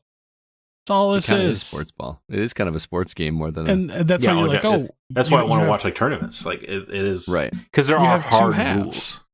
You have 2 halves. Like you did really good in the first half, but okay in the second half. Whereas they did okay and okay. But football, whether European or American, they don't settle it with a tie by going like, yeah, but you had a higher pass completion percentage, so you guys win the game. But if you scored more points in the front half of the game versus the second half of the game, you still win. But the game isn't decided by those points is the issue. The game is decided by the objectives. And if getting to that objective can be done without killing another character, but doing it in a more strategic way. What's a really easy way to stop them from doing any objectives? Kill them all. You just want to shoot everything. It's a first-person shooter. It has the guise of a first-person shooter, but it is a strategy game first. Right. But again, you can't complete any objectives if I kill all your characters. Sure. Yeah, and then you win that half. And guess what? In the second half, if I shoot all your characters, well, then you win the second half and you win the game. That's great. Yeah, I agree with you there. I could legitimately not complete any objectives and just kill you. Yeah, that is one strategy. But then if I use my turns well enough, I can circumvent that. I could put up a protection orb or whatever, or set up some turrets to make sure your guys don't even get near a certain character, and then that redoes. You know, like there are ways to get around it. There are. Like, go and drop my own protection bubble on your gate, and then you can't even leave. I don't think that was a thing, was it? The protection bubble was like kept you from harm from other weapons. There was there's this thing that bugged you was the friendly fire. Oh god, that pissed me off. Because like you're sitting here running like, oops. Because I laid down like a line of suppressing fire to keep one of his guys from coming one way, and as I'm running through, I'm just like, oh yeah, like you wouldn't be able to shoot yourself, and just mowed my own character down. I'm like, that's really dumb. Here's one thing that I would change if I were Ratloop, or if I could put a bug in their ears of what I would like to change. We tried to play together last night, the 3 of us. You can't play 2v1, I don't think. At least if there was, we couldn't figure out a way to do it. I wish that there was a mode that was a what do we call it? Like a quarter on the table type of mode, where if you have 3 rotating people, round robin. A quarter match, a quarter match. That's what you're calling it. A quarter match where 2 people are playing and a third person is observing as one of the invisible drones, just watching. And then once that round is over, the person that's waiting gets to play the winner. Like for an odd number of people, I think that would be pretty cool. And I don't mind sitting and watching a match, like, because I can actually go around the environment and I'm learning as I'm watching and looking at strategies and thinking, oh, I could do that over here. And I don't know. Just I feel like a lot of that game is learning instead of just doing. I think that's one of the reasons they don't do that, is because a lot of people tend to have the mindset to play games very similar. Mm-hmm. So if you sat here and watched somebody play like 3 matches in a row, and they have very similar openers to each one of their matches, you're like, ooh, well, if I just fire a rocket straight this way, his first turn, done.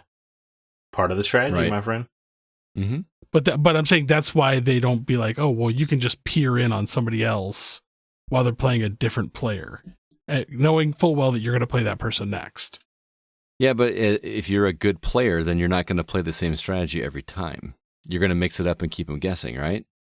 It depends, because some of these maps, it's not like the map changes all the time, so you're going to learn what's the most efficient way to play some of these maps. And I like that. Yeah, I don't know if there are efficient ways, because different players are going to play different ways. Yeah, there's no one set way to do it. Somebody's going to math it out and be like, okay, if I'm playing the capture the flag style game, what's the easiest way to get all 4 of these back? Because the balls actually don't respawn. Right, so but it's just like playing chess, though. Like, not every strategy works on everybody the same way. Yeah, but that's what I'm saying. Like, if you have a very, like, say I go first, and I always like to go for C first because it locks off like this area. Mm-hmm. And you know that this person's almost always going to go for C first. You will find a way to set up to stop them getting C that negates their turn.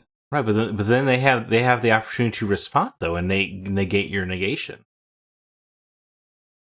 True, but it's... If you're playing Exploding Kittens, you would say, I nope to nope. It's really sad that because that game's like right behind me. Game is so good. Anyway, we obviously have differing opinions about Lemnis Gate, but I'm going to highly recommend it. I mean, I've been recommending it for years now. I want to play this with more people. Evangelists of Lemnis Gate. Yeah. Here's the thing though. I don't like to crap on people's ideas. I'll recommend it. It's just, like I said, give it a whirl. It's $20, man. What do you got to lose? It's not a game for me, but that doesn't mean it's not a game for you. Yeah, absolutely. Yeah, I do wish that highest recommendation for me. Yeah, I don't think this exists either, but I want there to be a 5-on-5 match where you can actually you play it bocce style. I don't know if you guys have ever played bocce, however you pronounce it, where everybody gets one ball, and then you have an anchor man that's like the last one of the group. So everybody gets one turn and then watches. It would be hard to get 10 people together to do that, but that would be so much fun to do. And then, it's an extra matchmaking lobby and all that, too. And this is kind of a smaller game, so... Yeah. You know how irritating it would be if you were playing with 5 other people, and you go first, and you're like, well, my turn meant nothing. Yeah, that's a great point, actually, CB, I think. Because then you got to sit there for the entire rest of the match, and you're like, well... I accomplished nothing. You just watch yourself get killed 5 times in a row. The game mode I would most like to see is just a modifier to 1v1 where it locks you to random. So you never know. That's interesting. You never know which operator, and then you have to think immediately on your feet about what to do with which character. You got like 3 seconds as it spawns in to be like, okay, this is what I'm going to do with this kid. I like that. I think that would be as long as I don't get Toxin. See, that's great. Yeah, because you could get Toxin. And you might just be like, well, this is a wasted turn. Yeah, I did not like Toxin. I found a great strategy as a Toxin. That teleport boost Toxin sheet. is the one that teleports. I saw you doing that multiple times. Yeah. Yeah, the teleport's nice, but his weapon is... Oh, yeah. I think is trash. Although you can really, like, if there's like a huge battle royale for an objective, you can just spray down Toxin on your turn. Just really mess up everything that happens there. See, like, even just talking about it, I'm thinking of new strategies. Like, I just... So we gotta square away more time to play this. We do gotta play some more of this for sure. But let's go ahead and move on. Before we get to housekeeping, I do have another thing I wanted to share with you guys. I didn't put this on the format, but I got my hands on a new headset I wanted to share with you guys. This comes from the brand is EPOS, EPOS. It is the H3 Hybrid. It is a closed acoustic gaming headset with Bluetooth. I got my hands on this and got a chance to try it out this week. This headset, man, is the real deal. I've played with several other headsets. I've reviewed a couple headsets in the past, and one of the frustrating things I had with headsets was it either only works for Xbox, or it only works for PlayStation, or it only works for PC. I had one that worked for all, but in order to use it, you had to switch it between. You had to switch it to PS4 mode, or you had to switch it to Xbox mode, or whatever. This one just straight up works with any console. It plugs into all the controllers with a 1/4 or with a 1/8 inch jack. It also has Bluetooth technology built into it, so you can connect it whichever way you want to. You want to connect it wired to your controller, you can. You want to connect it remotely to your console, you can. You want to connect it to Bluetooth, you can. And now that the Switch has Bluetooth, it works on that as well. So it's really great. It is very, very comfortable. I have a pretty large head. I know that a lot of people give me a hard time about that, but you do have a pretty rockin' dome. I do have a big head, but most of the time when I'm trying to put on any kind of headphones, I always have to stretch it to the largest possible size in order to get over my ears and be comfortable. This one, for the first time in my life, I had an extra notch that I didn't have to go all the way to. I didn't have to expand it all the way out, which is really great. On top of that, I did not realize what I was missing out on sound. I've been going through my 7.1 surround sound in my basement, but even just like the not title music but when you're in the menu like in Xbox and like you move the cursor around, it sounds like it's flowing through my head, which sounds like a silly thing to get excited about, but it's really, really great. And I didn't play a shooter where we played Lemnis, but that's not a game where you're listening for footprints, which is what a lot of people want with their headphones. So I'm not listening for footprints when I was doing this, but I did play this with Deathloop, and it just sounds great. The world, I don't know how to explain this because it sounds like every other headset, but this one does things in such a way that makes me feel like I'm hearing voices all around this. I want to go back and play.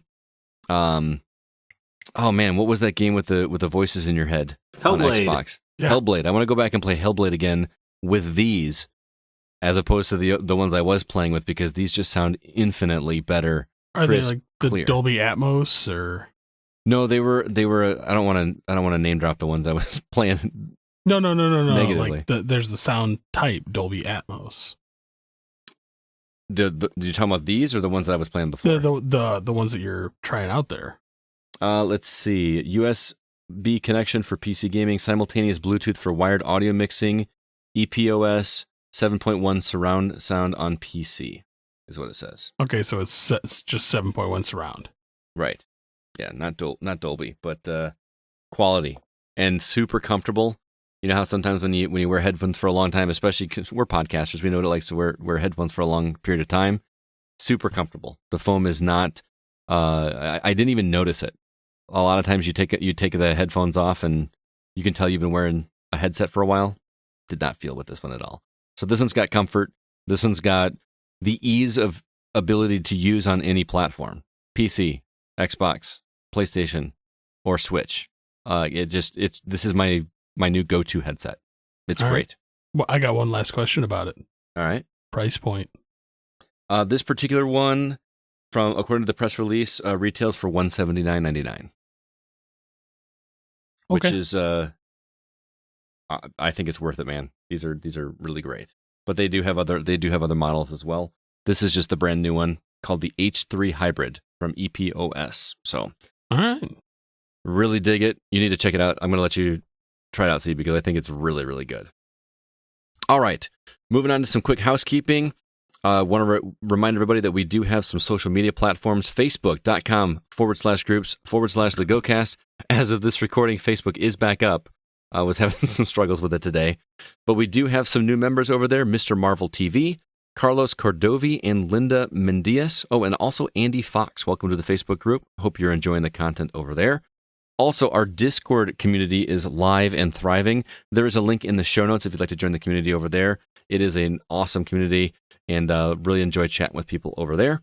Also, drop us a review on Apple Podcasts if you can, or wherever you listen to this show. We do appreciate it. It helps us get the word out. And also check out our website, thegamingoutsider.com. There you will find links for all of our podcast episodes and all of our written content for all the reviews that we do on the site. We do appreciate it. And then before we get into our From the Outside In topic, do want to take a moment to talk about a new product that we talked about last week a little bit. We have been working with a company called Manscaped. Manscaped, I want you guys to imagine shaving, and we're talking about shaving, not your face. Not talking about shaving your face. We're talking about shaving your hair genital. off of the rest of your body. Genitals. Your nether regions. There you go. So imagine you're wanting to shave your nether regions, but with a sleek, well-designed, and optimized trimmer that makes shaving time your favorite time in the bathroom. Oh, We man. are some of the Sounds like you read that right off an ad. I didn't mean to call you out. Hey, Manscaped's great. I want to, conversational. I'm just saying there's no tugging. That's a big thing for me. I'll tell you what. Not only does it work great in your nether regions, but you clean that bad boy off, it's pretty good in your face, too. Oh, really? Yeah, I use it on my beard. I did not use it on my face, but I did use it on my chest. As they're wiped down. No tugging, man. It's almost impressive. I think it's because they have like that little plastic blade thing they going on. Mm-hmm. It's ceramic. Is that what it is? Oh, okay, ceramic. Man, thank God you have the copy. It really works out well. What's nice is it's also smaller, and so you can really get into those nooks and crannies. And yet there's no tugging, and I have to my body is being retrained because I'm used to flinching.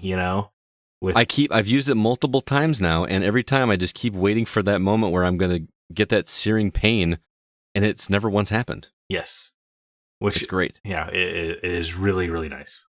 Mm-hmm. Yeah. The deodorant, by the way, that came with it.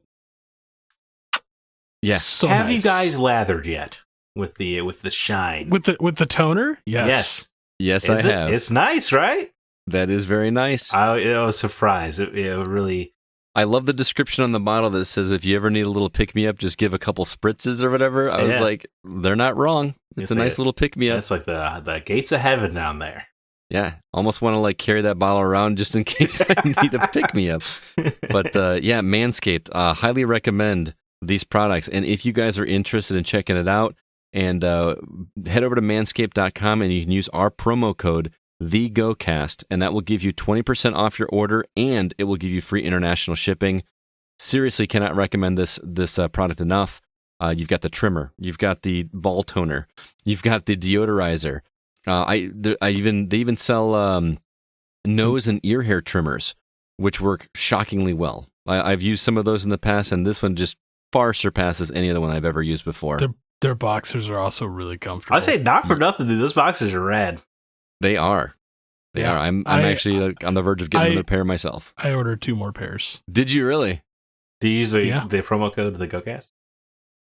I have to finish the checkout, but I'm sitting here right now. That's hilarious. I have to wait till the paycheck hits at midnight. Couldn't relate more, my friend. But I think we've established ourselves as cutting through the nonsense when we review games. Same here. If this was bad, I would let you know, but this thing rocks. And for those out there of the non-male persuasion, mm-hmm. the fact that there's also a body hair trimmer also works very well. So there you go. Good to know.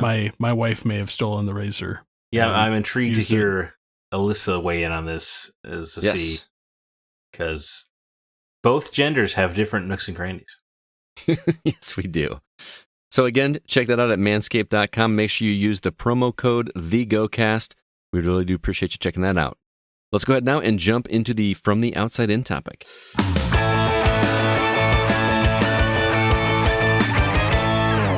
Every first episode of the month, we ask you, the Gaming Outsider community, for questions and discussion topics on social media. It's one of our favorite things to do, so here we are with all that you guys came up with. Let's start with Facebook. You know what, CB? I'm going to let you go first with Paul Hines' comment there. Paul Hine has some questions. Yes, he does. So Paul Hine came at us with 3 different questions. I'm going to read them off. We'll just answer them as we go down the list. So all right. One by one makes sense. Switch is only getting a small hardware update, but does anybody care? Absolutely. I will Answer: start with yes. Nobody really cares, but they will trick themselves into caring. The Bluetooth update. As long as that's going with on the next one, I'm still okay with that.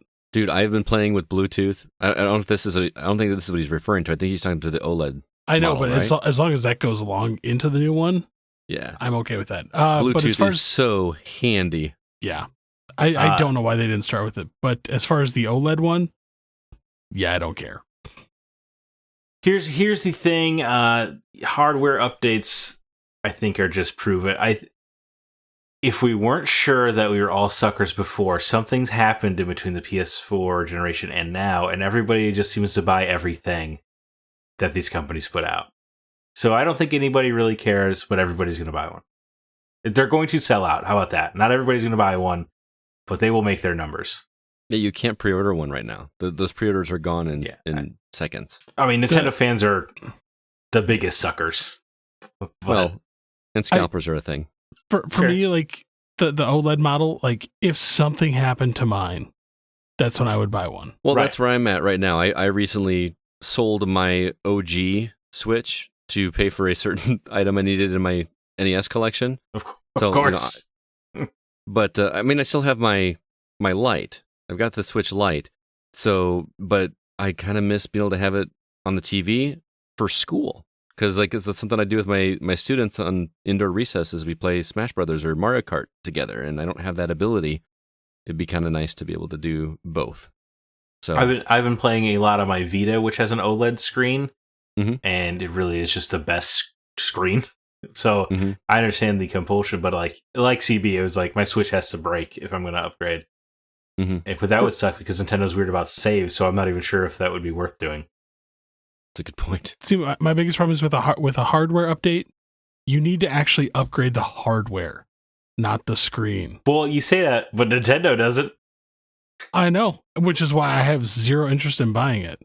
History's on their side. What they should have done is like slapped a limited edition Mario on it. I guess they have the white thing, right? That's the limited white version of it. But they always sell out. Nintendo, Nintendo, they got them. It's still actually fairly hard to find a Lite or a regular Switch in stores. Yeah. I mean, a lot of that's due to the pandemic, right? Yeah, but again, that thing is still selling out. Yeah, they don't need to make a new Switch. Like I mean, they're making the OLED. I'm talking about like the next Switch, whatever the next hardware thing is. I feel like the Switch has so much legs on it. It does, and it's not slowing down. And you know why? A big part of it, I believe, is because kids, who are not the only demographic for this, obviously, but are a large portion of it, don't care about graphics. They just want the game that's fun, and they want something to play Fortnite on. No, or Minecraft. Great lead into the next question, by the way. Well, I was actually going to say it's kids is the reason why Switch sells so well, is because kids break Switches. That too. So especially the ones with the Joy-Cons. Yeah. The regular Switches, man. Yep. His next question: are studios eyeing them out of his existence? I think that was triple A-ing. No, it says eyeing. No, it does. Yeah. No, I think he's poking fun at the dumb quadruple A thing. Yeah. The initiative said, which I guess I didn't realize they never said a press release for a quadruple A studio. It was all in their job recruitments. Always said like branch out with the quadruple A production quality. So it was never a press release, but more of a marketing tool. But either way, it's stupid as hell. Yeah. Well, and I actually read his question a little bit different way. I thought he was saying, are they doing this out of existence, like biting off more than they can chew, releasing a game, it doesn't deliver, and then they close? And as no joke, I literally finished Press Reset this weekend. I finished reading the book by Jason Schreier. And after reading that book, I think a lot of this is not these developers themselves doing this to themselves, but after the read, it sounds like it is, publishers. Yeah. Publishers basically going, hey, your game sold well, just not well enough. Yeah. A lot of crazy decisions by suits. In Press Reset, a weird amount of stories where they did sell well enough and just got punished anyway. Yep. I mean, I'm sorry, but if your game like hits your target more, like I like the Hollywood mentality. Like, cool, it took us this many dollars to make this movie. Did we make money off of it? Cool. Sequel. Video game studios are like, did we make money off it? Yes. Quite a bit of money. We don't care. Didn't make enough.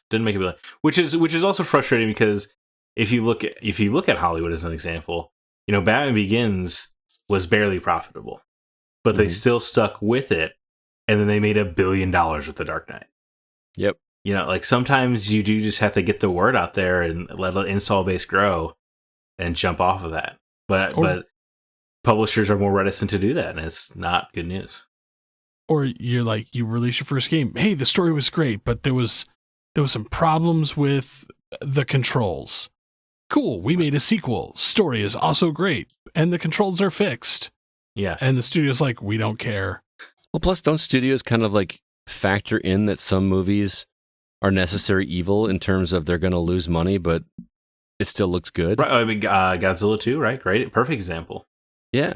That movie didn't make money, but they stuck with it, made Kong vs. Godzilla, and it was one of the biggest movies of the pandemic. It did make money. It didn't make a lot. It made less than the first one, which is never a good sign. But it still worked out in the end. That's what I'm saying. Like, sometimes you just kind of have to go with it a little bit. Yeah.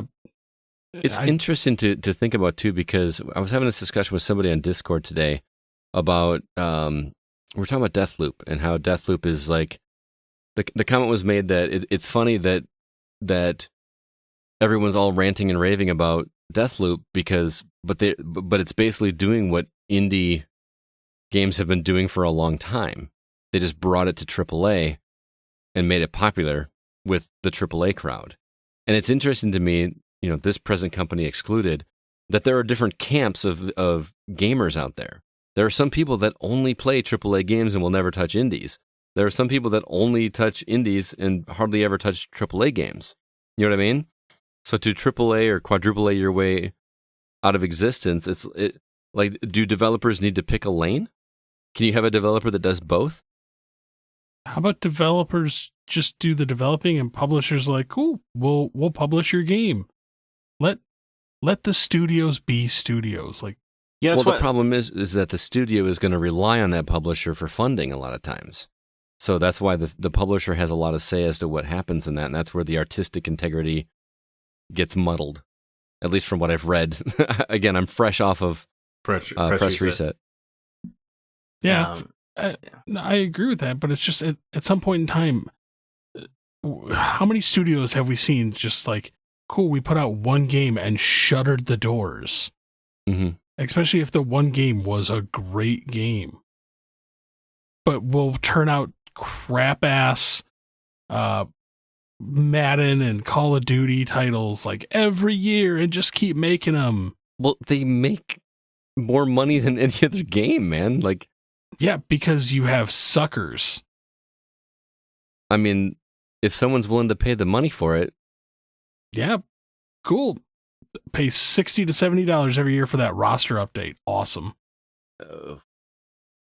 I don't play the Madden games well enough to know of how accurate that is. Although Owens did review a Madden game recently, and like some of the ads. Chris Owens, one of our writers.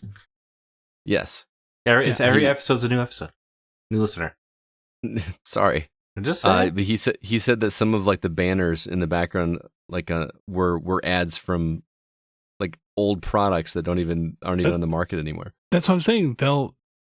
The publishers will like keep cranking them out, and they try like less and less in every Xerox copy. I feel like we've really gotten away from the question here. Yeah. Our studios quadrupling themselves out of existence. I mean, I took it as like them keep going bigger in budget and stuff, mm-hmm. which apparently was not the question as you read it. Yeah, I took it a little bit different way, but it made me think of Sean Layden's comment about why he left PlayStation development, because he used to be the head of PlayStation development.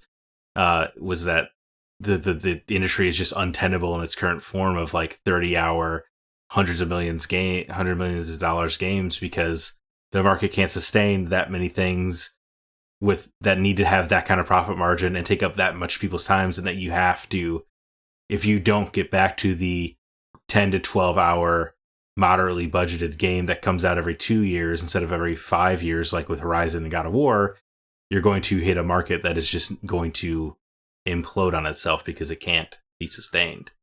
Especially with how saturated it is. Look at the list of games that you have read off the last couple weeks.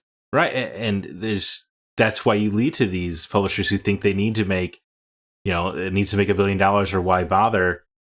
But like, I just don't think that's not a healthy market.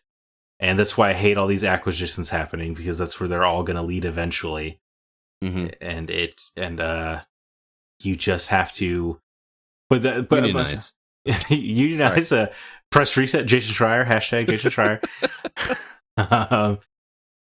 But you need to diversify, I would say, your output, because these studios seem to only pay attention to the loud people on Twitter and stuff. Because if you look at the actual market, Grand Theft Auto 5, Minecraft, Fortnite, Tetris, the biggest games ever, none of them look good compared to other games. Like, it's just the technical fidelity that they seem to think people care about, they don't care about it. The numbers don't back up that claim. Yeah. Look at Fortnite.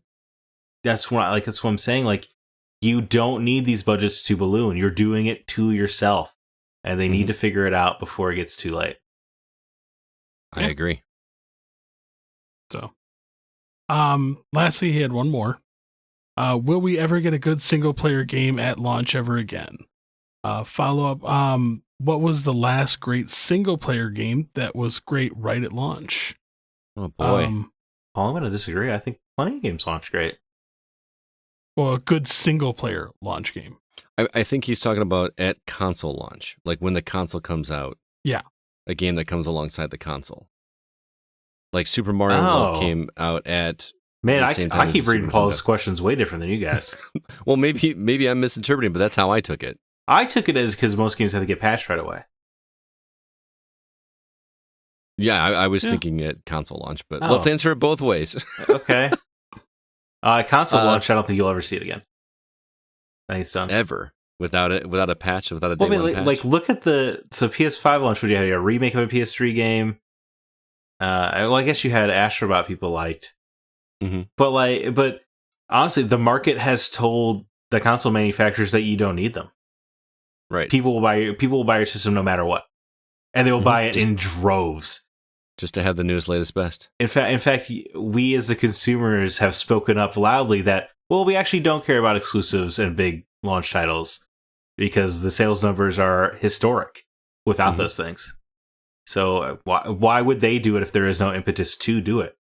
You know, you speak with your dollar, and the dollar has spoken that we don't care about exclusives or launch games. Twitter would disagree with you because that's all they talk about when the console wars comes up is we got exclusives. Yep, and yet you look at the sales numbers and it's not true. Twitter's not real life, which no, I know. I'm not, and I didn't mean to say it aggressively. It's something I always have to remind myself of because Twitter has it's very hive mindy, and then you talk to a real human being and you realize, oh yeah, that's not life. Nobody in the real world cares about Halo's fruit. Halo's fruit. All those gifs about how Call of Duty had more destructible fruit than Halo did. You didn't see those going around? I don't remember that at all. It was a huge art. It was so dumb. Yeah. Or was it the puddles in Spider-Man? Or the puddles of Spider-Man. Great argument. Puddlegate? Nobody cares about that. Nobody cares. Oh, man. I remember reading that stuff and just going, what are you guys talking about? We're giving the people with the quietest voice the most amount of oxygen. It's so dumb. Yep. Can you? What was the last great? Coming back to his question and acting this as a console launch question. What's the last great single player game that was right at launch? Miles Morales. But that's also a PS4 game, though, right? Yeah, but it came out like at the. I mean, that's the problem you're going to have. Is it considered a console launch game if it releases on? No, I would not. I would not say so. I mean, I have a white box that says PS5. Sure, but you also do for like Godfall. Like, I guess that was actually PS5. Never mind. Bad example. But it's that doesn't make you buy a PS5, right? It's on the system you already own. Well, all right, so nothing for Series X or PS5. Right? When was the last Psychonauts 2 Super was the Mario last Odyssey Xbox exclusive, right? But again, it didn't come out at launch. Right. There was nothing that came out at launch. I'm trying to think of because even Breath of the Wild was a Wii U game. Right. You know, So I was going back to like original Xbox or Xbox 360. Prey. When Crackdown wasn't launched either. Perfect Dark Zero. A lot of people crap on it, but I actually enjoyed that Rome Total War game that came out with the Xbox One. Oh, the Xbox One? There was a lot of QuickTime events, but... So it was still It was still a fun single player game. It was fun. Yeah, I agree. It was a short. It was like about a 7 or 8 hour game. Yeah, that was fun. Cameo. Elements of Power. Pronounce it. Yeah. Yeah, I'm trying to think of the last like system selling game at launch. It's a struggle. I mean, I'm trying to go back even further than Mario Xbox. 64. I mean, Halo. Was that even a launch game? Halo. Yeah, Halo's great. Mario 64. Yeah, no, Halo's. Mario, you're probably right. Probably Halo. Because that game, you know, the multiplayer was just LAN anyway. I feel like the biggest selling point of the first Halo was the campaign. Mm-hmm. For sure. Metroid Prime. After that, what's that? Metroid Prime. Was that a launch game on? It was a launch GameCube? Title for GameCube. I think that was a great game. Metroid Prime, Super Smash Bros. Melee, Luigi's Mansion, Super Mario Sunshine. No, Mario Sunshine. Wave Race Blue Storm. Yeah, Wave Race was never a reason to buy a Nintendo console. They're fun. I love Wave Race 64. Oh, I do too, but it wasn't like a system seller. Right. Yeah, so if that's the question, then I really don't know. Okay. Actually, the actual launch titles varied depending on country, but Luigi's Mansion was great. Rogue Squadron 2. Yeah, you can buy GameCube for Rogue Squadron. Hell I'm pretty yeah. sure I did buy GameCube for Rogue Squadron. So, but yeah, Rogue Squadron 2 is my vote. Okay. Great answer. Yeah, or Halo. Those are at the same time, right? They were both November 2002.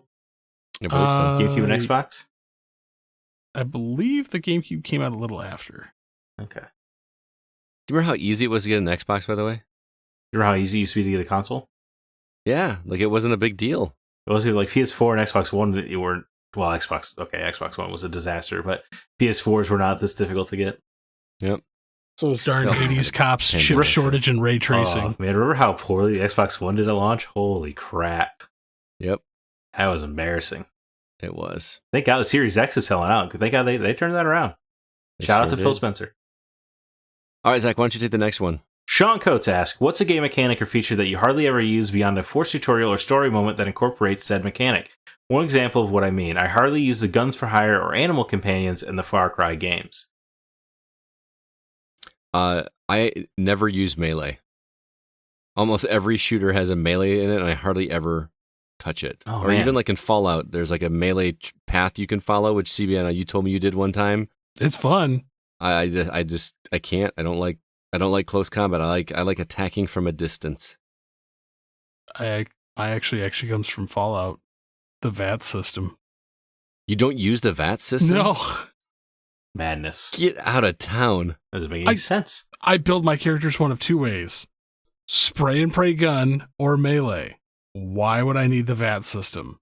Because the shooting mechanics in Fallout are awful. When you're running around with a 10mm Gatling gun, you don't care. And just like I use the missile launcher, the 10mm, and the Fat Man. I don't need so much VATs. What's you, Zach? I don't really know. I mean, I often forget about skill trees until the game starts reminding me incessantly because they are all an illusion of choice. Most of them. But I don't know. Like I never use multiple loadouts in any game. I don't either. That's a good one. I don't use that either. I just pick one and stick with it. Yeah, I don't know. I don't know why. I don't know why you would have different. I guess we're not elite level gamers. Right. The moment they say stealth is an option, you don't stealth, do you? No. Oh, I love stealth. You're not gonna like Deathloop very much then. What if I don't? Oh, if you don't love stealth, you mean? No, actually, Deathloop is designed to do whichever way you want to. It's just that it's a tough shooter if you're gonna go all out. But I think for me, like I have a very specific example. But in the original BioShock and maybe even in the sequels, I felt like the plasmids I got at the beginning of the game, like the electricity and like the wrench, like he even calls it like the 1-2 punch at the beginning of the game. I used the other plasmids very little after I had that electricity. I basically used electricity and almost ignored all the other plasmids, which is weird, I know. But The fire plasmid. well, you had to use the fire plasmid for certain areas to get through like the ice and stuff. But like when I was attacking, I just always look for puddles of water because you're underwater in a city that is underwater. There's going to be puddles and you're going to run in and be able to shock them. And I don't know, it just worked for me and I just stuck with it and powered that up. So I don't know if I have a great answer for Sean, but it's a good question. Co-op. What are you talking about? You don't do co-op ever? I rarely use co-op anymore because I always want to do the story on my own first, so I don't get distracted. And by the time I'm ready for co-op, no, everyone else has already beaten it with other people.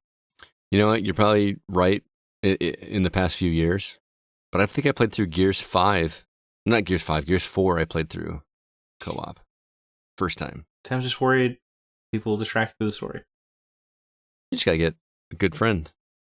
No, You know. I don't have any. Can't think of a single one. Wow. All right. Alicia Deadly D. Specifically want Chris Behrensmeyer to answer this one. If you haven't, I know Josh might have mentioned it. You have a few hours to evac, and you can bring only one gaming-related object in your collection with you. What do you grab? The entire shelf. You can't take a shelf. You could take one item. That is one item. No, it's not. That is an object holding multiple items. What is one item? Answer the question in good faith, sir. My copy of Action 52.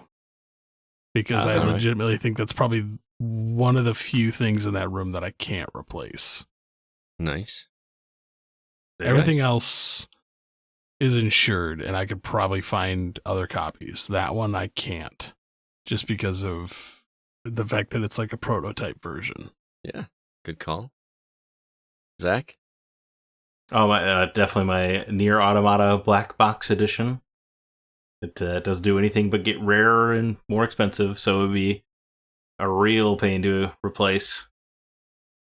So yeah, that. See, for me, I'm trying to decide if it's going to be a value question or a nostalgia or rarity question. So like, I keep thinking of like the most expensive games in my NES collection or my Zelda collection, but I keep coming back to a weird piece of history that I have. I was gifted a one of the cartridges from the Alamogordo landfill dig up. It's got like a certificate of authenticity. You know what I'm talking about when they dug up those Mhm. Atari games? Believe it or not, super valuable. Is it really? Yeah. They But only I dug up so many and sold so many. I don't know. I feel like that, going back to what you were saying, how you probably couldn't replace Action 52 because there were so few copies of it. There's not another landfill for them to dig up. You know what I mean? Like, There's still more in that landfill, is there really? but they dug down that pit. They found a ton of them, pulled them out, sold those, and then filled the pit back in. Oh, man. So there's going to be another dig in like about 20 years? But like again, though, for me, it's not so much like a value thing. It's again because you know the story of how I acquired that, so it's got a great story behind it. Yep. And it's not. I don't know how valuable it is because I can't find a price for it. Mm-hmm. But it's just for me, like it's actually something that's like near and dear to me because I'm like, it's one of my favorite pieces in my collection. Like whenever people come over, I'm like, that's one of the first ones I show them. Like, look at this thing. It looks cool and it's different. Yep. Even if it has 52 crappy games on it. And they're all terrible. They're all bad. All right. Over to Discord. CB, you are up. Mark Szymanski. Most, if not all of us, have pretty busy lives. Number one, how do you prioritize gaming versus other free time hobbies? And number two, what wins in the gaming versus mowing the lawn or insert necessary house chore battle? Number one, my personal time sinkhole. Right. Time travel ability. Yeah. Yes. Whatever he's figured it out. One of these days he'll teach us. Right. And number two, gaming versus mowing the lawn. I made kids. That's what they're there for. Unfortunately, for my number two, those are coming first. I don't let myself sit down and enjoy a game until I finished everything because I can't enjoy the gaming as much because I hate gaming with a clock on my head where like if I wake up in the morning and I say I'm going to game and then I'm going to do my chores in the afternoon, then I have that constant looming over my head that I've only got this many hours to game. Whereas if I just get everything done and then game, my time is my own, and until I can just game until I'm no longer able to stay awake, and that's on me. You know what I mean? Yeah. So for me, chores come first. Definitely not the same there. No. I mean, I almost always regret it, but I definitely be like, I'll get home from work. I know I need to do laundry, but I'm just gonna play an hour of a game. I'm like, oh, this is kind of an annoying place to leave off. I don't know if I'll remember exactly where I was, so let me just play a little bit more. Oh, I guess the laundromat closes at 9, so I still got a little bit more time. All of a sudden, I'm like, I don't have any clothes, man. It's the next day. Yeah, it sucks, but it's not the wise decision. But I guess I do get to play games. Yeah, I mean, the idea of like I'm going to play a game for an hour, I hate that. I never sit down with the mentality I'm going to play for an hour. It never works out that way. No, I know, but I just don't even I don't even start thinking that way.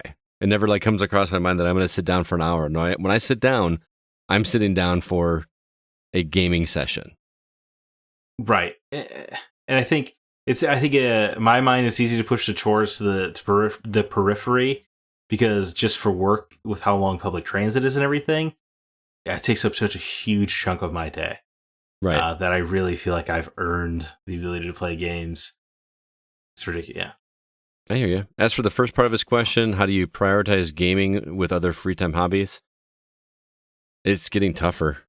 I mean, I think this week I spent more time podcasting than I did actually playing games. So, it's been a busy week. But other free time hobbies. I mean, outside of gaming, I watch football, I exercise. And that stuff is kind of, exercise has taken priority over games. Exercise has cut into my gaming a lot. Stop exercising, bro. It's addicting, man. Play video games that force exercising. No, we get a Ring Fit. No, you have a Quest, sir. Oh yeah, that's true. Play Vita while you're on the treadmill. I don't know if I could do that. Play Switch while you're on the treadmill. There you go. I genuinely don't know if I could do that. Skyward Sword forces you to move your arms around. Do the thing. I gotta finish that game. I will say prioritizing game versus other free time hobbies. For me, legitimately though, I don't have other hobbies. Yeah, my hobbies are video gaming and Legos. I used to be way more into TV and film, and it just I've had I've almost abandoned television at this point. Yeah, I barely even I haven't even kept up with that Titan show, which I loved. Like whenever I'm watching the third season just come out too. It did, yeah, and I've watched like the first 3 episodes. But like for me, when I'm watching TV, I'm just like, this is an hour I could be playing a game. Yep. Yeah, it's just sitting there the whole time in my head. Say that again? I was gonna say, do you guys really want to know the secret? I do. It's literally a mindset. Time is literally relative. Right. The sooner you understand that, the better it works. Whoa. I wish I was high right now. I'm not kidding. No, I understand. So for people that don't believe it, like look up time is relative. Like it is legitimately a thing. Yeah. All right. I don't know if we were much of a help for Mark there, but it's the best Mark, we come up with. Give up TV, man. That's my answer. Although I will be talking about a TV show here shortly, so I guess. All right. Next question's you, Mr. Parkerson. Drew Ross asks, what are your top 5 favorite shows and top 5 favorite movies you watched in the last couple of years? Which is a broad question. That is a broad question. I will say the best show I've seen in the last few years is Sex Education on Netflix. All right. I am become obsessed with this show. I am when the new seasons come out, I'm pulling a Scott Clark where I rewatch the show. So I guess I heard you talk about that on the episode with Alyssa. Kind of goes counter to what I just said there, Mark, of the last question. But for that show, I make the exception. I make the time. I think it is a great exploration of how sex connects us. Yeah. So So that's a good one. Ted Lasso I liked. I haven't watched season 2 though yet. So there you go. Ha! I have evaded some television. I really want to see Ted Lasso season 2, but I have not. It's really good. I will say that the show is turning away from comedy. It's still funny, but it's focused less on comedy and becoming more of a drama. That's fine. Well, they're only doing 3 seasons, right?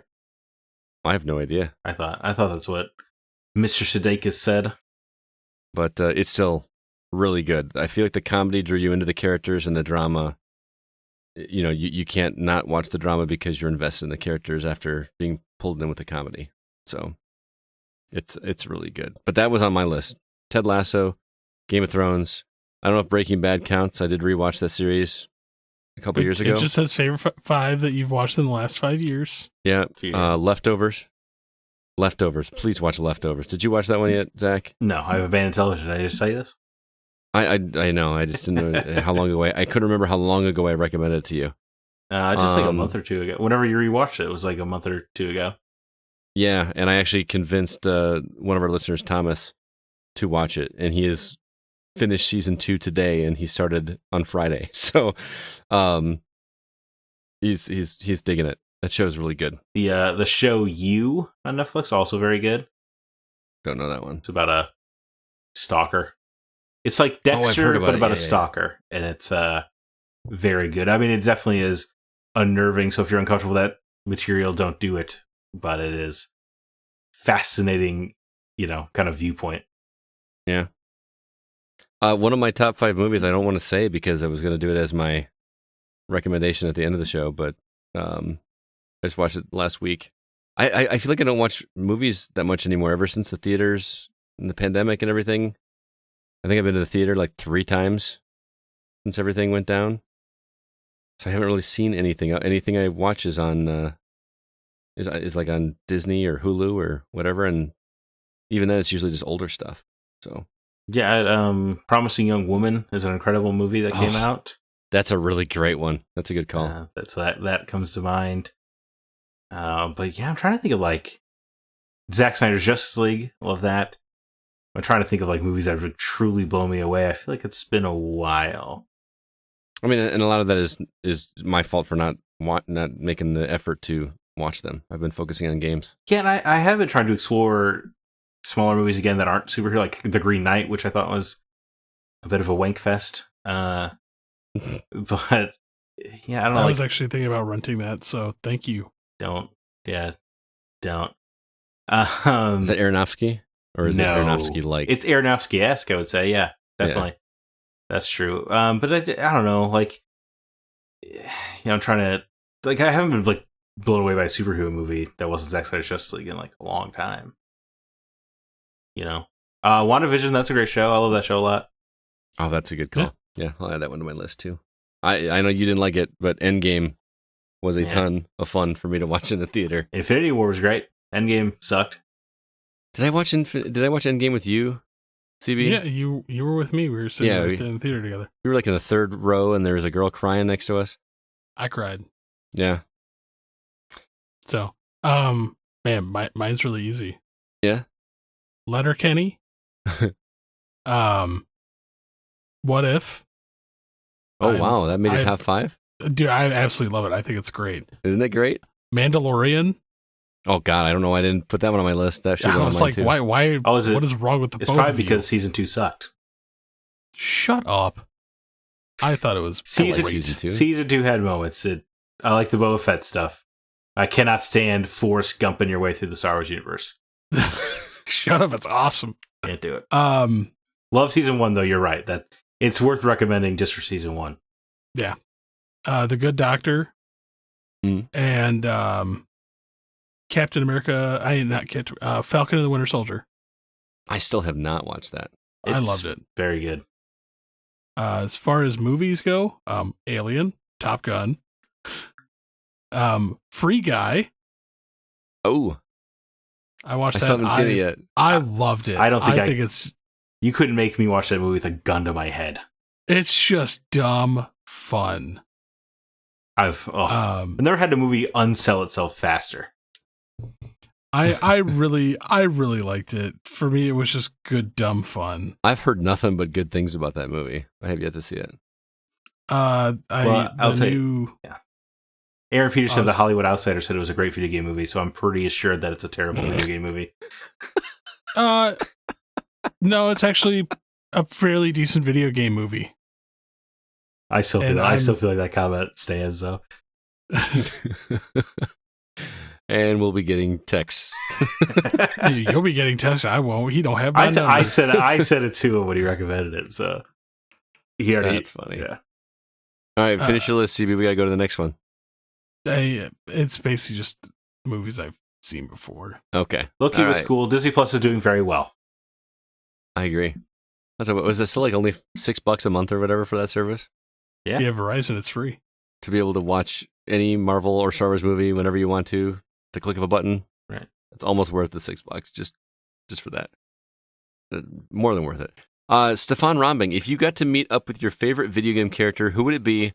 And what would be the first question to that person or thing be? That's a loaded question. Favorite video game character alone is tough to answer. Right. Well, luckily, what would yours be? Luckily, I know mine. My favorite video game character is a tie between Nier and Kaine, of course, of Nier Replicant.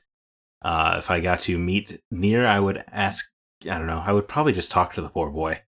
Honestly, if I got to meet Kaine, better left undiscussed. CB? Gordon Freeman, can I have your crowbar? Well, he's not going to give you a response, right? You could just hand it to me. Sorry, that was funny. I don't know. That's really your favorite video game character? I love Gordon Freeman. You shut your mouth. I can't disagree because I've barely played the games, but I thought he was notorious for not having never speaking. Don't care. But you know what? I mean, I also love Gordon Freeman, and even though he doesn't have like a recognizable personality, the way the game treats Gordon Freeman sells you on the myth of Gordon Freeman. Like he shows up, it means something. It does. They call it he's the free man. You know, like it's I understand why you would love that character. Even in the first one, when you're like playing around in the break room and you just mess with the the microwave, don't do that. Yeah, the characters respond waiting for you, Gordon. Even though he just chamber. Oh yeah, the way the G-Man talks to you, like you're sold that Gordon Freeman is important for sure. Oh yeah, I would just love to like bomb around with Gordon Freeman for a while. Yeah, the hijinks. I can't even like tell you who my favorite video game character is. I got so many characters going through my head, but I can't be like, yeah, that's my favorite character. GLaDOS. I feel like GLaDOS. Can you make me a test chamber? I mean, Link is. I like Zelda because of the puzzle aspect and the world aspect. It's not like Link is he's a good character, but he's not like I don't think of him as a character. I think of him as a hero. It's also different because Link, Zelda, and Ganon have different personalities every time. It's not like Link's really going to answer you either. Hmm? It's not like Link's really going to answer you either. Yeah, that's true. So Cloud? Sephiroth? I don't know. I don't know. Maybe Squall? Leonhardt? Yeah, Squall's great. I ask him why so serious. There's another boy that just needs to talk. Yeah, right?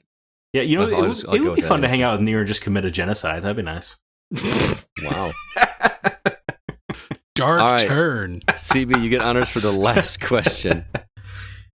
Kevin Honigford, what moment in your long video game life are you most proud of and why?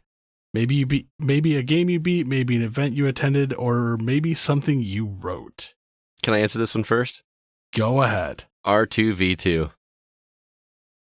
Fair enough. Not only did I attend it, we hosted it. Right, we pretty proud of that one. Yeah, that's pretty great. Yeah, I may go with that one as well. Let's give another answer. Let's say it's an easy default to just say R2V2 because we threw Rockford's first video game convention and had some legendary guests and tremendous vendors, and I got an awesome Spider-Man PS4. And I got to play Spider-Man Web of Fire for the first time ever, a lifelong goal, thanks to CB's collection. Still sucks. Yeah, not a great game. But let's say if we take R2V2 out of the equation, what are our answers then? How about that? Oh boy. E3? I mean, yeah, fine. What about, do you have a story at E3 that you're particularly proud of? Oh man. It was pretty cool kind of schmoozing my way into the Amico booth. Remember that? Yeah, definitely. And I got to stand, I didn't get to talk to him, but I got to stand there and listen to him pitch Amico to some suits, Tommy Tallarico. That was pretty cool because that should not have happened.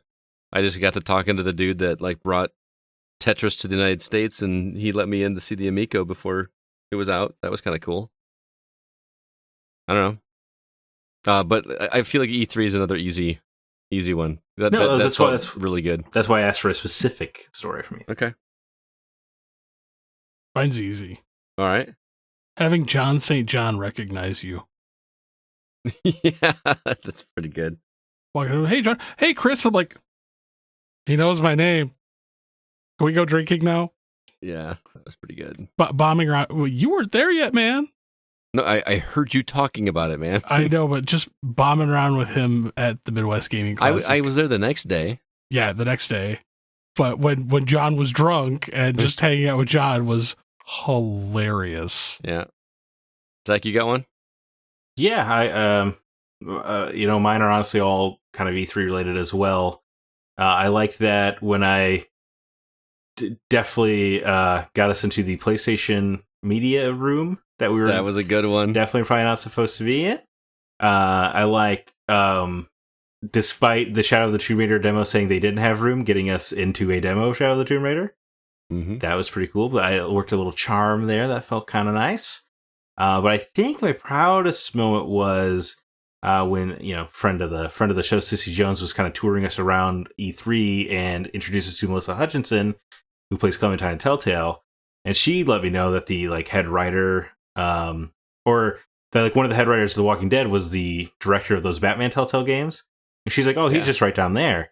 So I went and I talked to him and introduced myself, and so I was like, "Hey, I don't know, I'm sure you have never heard of us. I wrote an editorial about your Batman Telltale games for the Gaming Outsider." He's like, "Oh, the Gaming Outsider." He's like, "Yeah, we read." He's like, "We read it. We all read it." Like that. That felt pretty darn cool. I'll bet it did. So. I bet it did. Oh yeah, when Sissy was touring around, she introduced me to Elias Tufexis as well. Oh yeah, which was just pretty cool because he was not only who was he in Odyssey? Wasn't he the male lead in Odyssey? Oh, was he in Assassin's Creed Odyssey? He was Adam Jensen in Deus Ex. That's Deus Ex, yeah. Definitely his most famous role. So, but that was kind of cool because I had no idea what he looked like, and I felt kind of dumb. I just thought he was another dude, and like, oh my god, that was pretty cool. So, I could be wrong on the Odyssey. Maybe I'm misremembering that, so don't quote me on that. But, Warren Spector fixing my PC break during his demo was pretty rad. Yeah, because I love Warren Spector. Shaking Sam Lake's hand. That was insane. Mm-hmm. He made Max shaking Payne. hands with Sean Layden in the hotel hallway. Oh yeah, you got taking a photo, picture right? with him was pretty rad. Oh yeah, meeting Ryan Clements at E3. Yeah, so I guess a lot of E3 stories. Yeah, E3, which is probably an annoying answer because we just sound like elitist press or whatever. No, I really don't mean to sound that way. But if I have to throw an actual gaming one out there, the moment I passed Scott Clark for achievement score, achievement points, like 6 months ago. Platinum Trophy in Arkham City would be my proudest video gaming achievement. I was going to say 100%ing Yoshi's Island, Super Mario World 2. Holy crap! That was. How could you put up with the crying for that long? Did you mute your TV? No, but I'm sure it annoyed my parents because I was like 16 at the time, or however old I was. That was not easy. That was a tough game, or at least it was for me as a kid, getting all of that stuff, and I was pretty proud of that moment. So, anyway, that was some great topics. Thank you to everybody for all of those questions on social media. Stay tuned to Facebook, Twitter, and Discord for next week's topic. We'll get that up by the end of the week. But that's going to do it for this episode of The Gaming Outsider. Zach, any parting words before we get out of here? Venom with Derby Carnage was very, very good. It was 90 minutes, far more brisk than this episode. But it was in and out. It was about one thing, Venom versus Carnage. It felt like a 90s movie because of it, because there's no subplots, there's no spin-off or sequel bait. It is just a movie about a thing. It was awesome. Chris, did you see it today too? Yeah, I did. Feel the same? Yeah, I do. Thanks for weighing in, man. They take a boring comic book character of Shriek and make her very interesting. Or very fun to watch, rather. But I never liked Shriek in the comics. Yeah, I can second that. Now, for those in the Chicagoland area, I will recommend going to a place called Hollywood Palms. That is a wonderful movie theater. So, yeah, you said it's like each theater is each theater is themed after a movie or something, right? Like the Wizard of Oz, they actually built a like life-size wall from near the end of the movie where they confront the Wicked Witch of the West at the back. Nice. Very cool. I do have a recommendation. I mentioned it a second ago, but on a whim, I watched this movie that came to Hulu finally called Vacation Friends with John Cena. That is absolutely hilarious. If you're not familiar with the movie, this couple meets up with John Cena and his girlfriend in Mexico and reluctantly become friends with them. They're just overly nice, but kind of a bunch of partiers, and then they part ways and go back home, and this couple just shows up to their wedding uninvited, and hilarity ensues. And John Cena has made himself out to be somebody that I look forward to watching in movies. He is one of the most likable characters in this film. He's just so happy and carefree. I just really enjoyed this movie. I think I'm going to watch it again. And I hardly ever watch it. Did he speak any Mandarin? No. Not that I remember. Yeah, I was going to say, what do you expect for a guy that spent years upon years acting on TV? I know. But it's just, you're right. But it's fun. It's cool seeing him make a name in Hollywood. Like what was he in those Daddy's Home movies? He had a cameo in the first one. Oh, he's very funny at the end of the first one. Yeah, and Blockers as well. Yeah, he's great. He was great as Peacemaker. He was even fun as he was allowed to be in F9. There you go. So yeah, I know this isn't like a brand new movie. It's been out for a while, but it finally hit streaming, and it's worth a watch. It's really funny. So, well, thank you to everybody out there for listening. I want to remind you once again that The Gaming Outsider is produced by Nate Lucas, and all the music you hear is written and performed by Grant Henry of Stemage and Metroid Metal. His website is stemagemusic.com, STEMAGE music.com. Please be sure to email us if you have any questions or concerns. Our address is feedback@thegamingoutsider.com. Until next week, I'm Scott Clark with Zack Parkerson and Chris Behrensmeyer, and we are The Gaming Outsider. And remember, there's no such thing as a bad game, just games that aren't for you.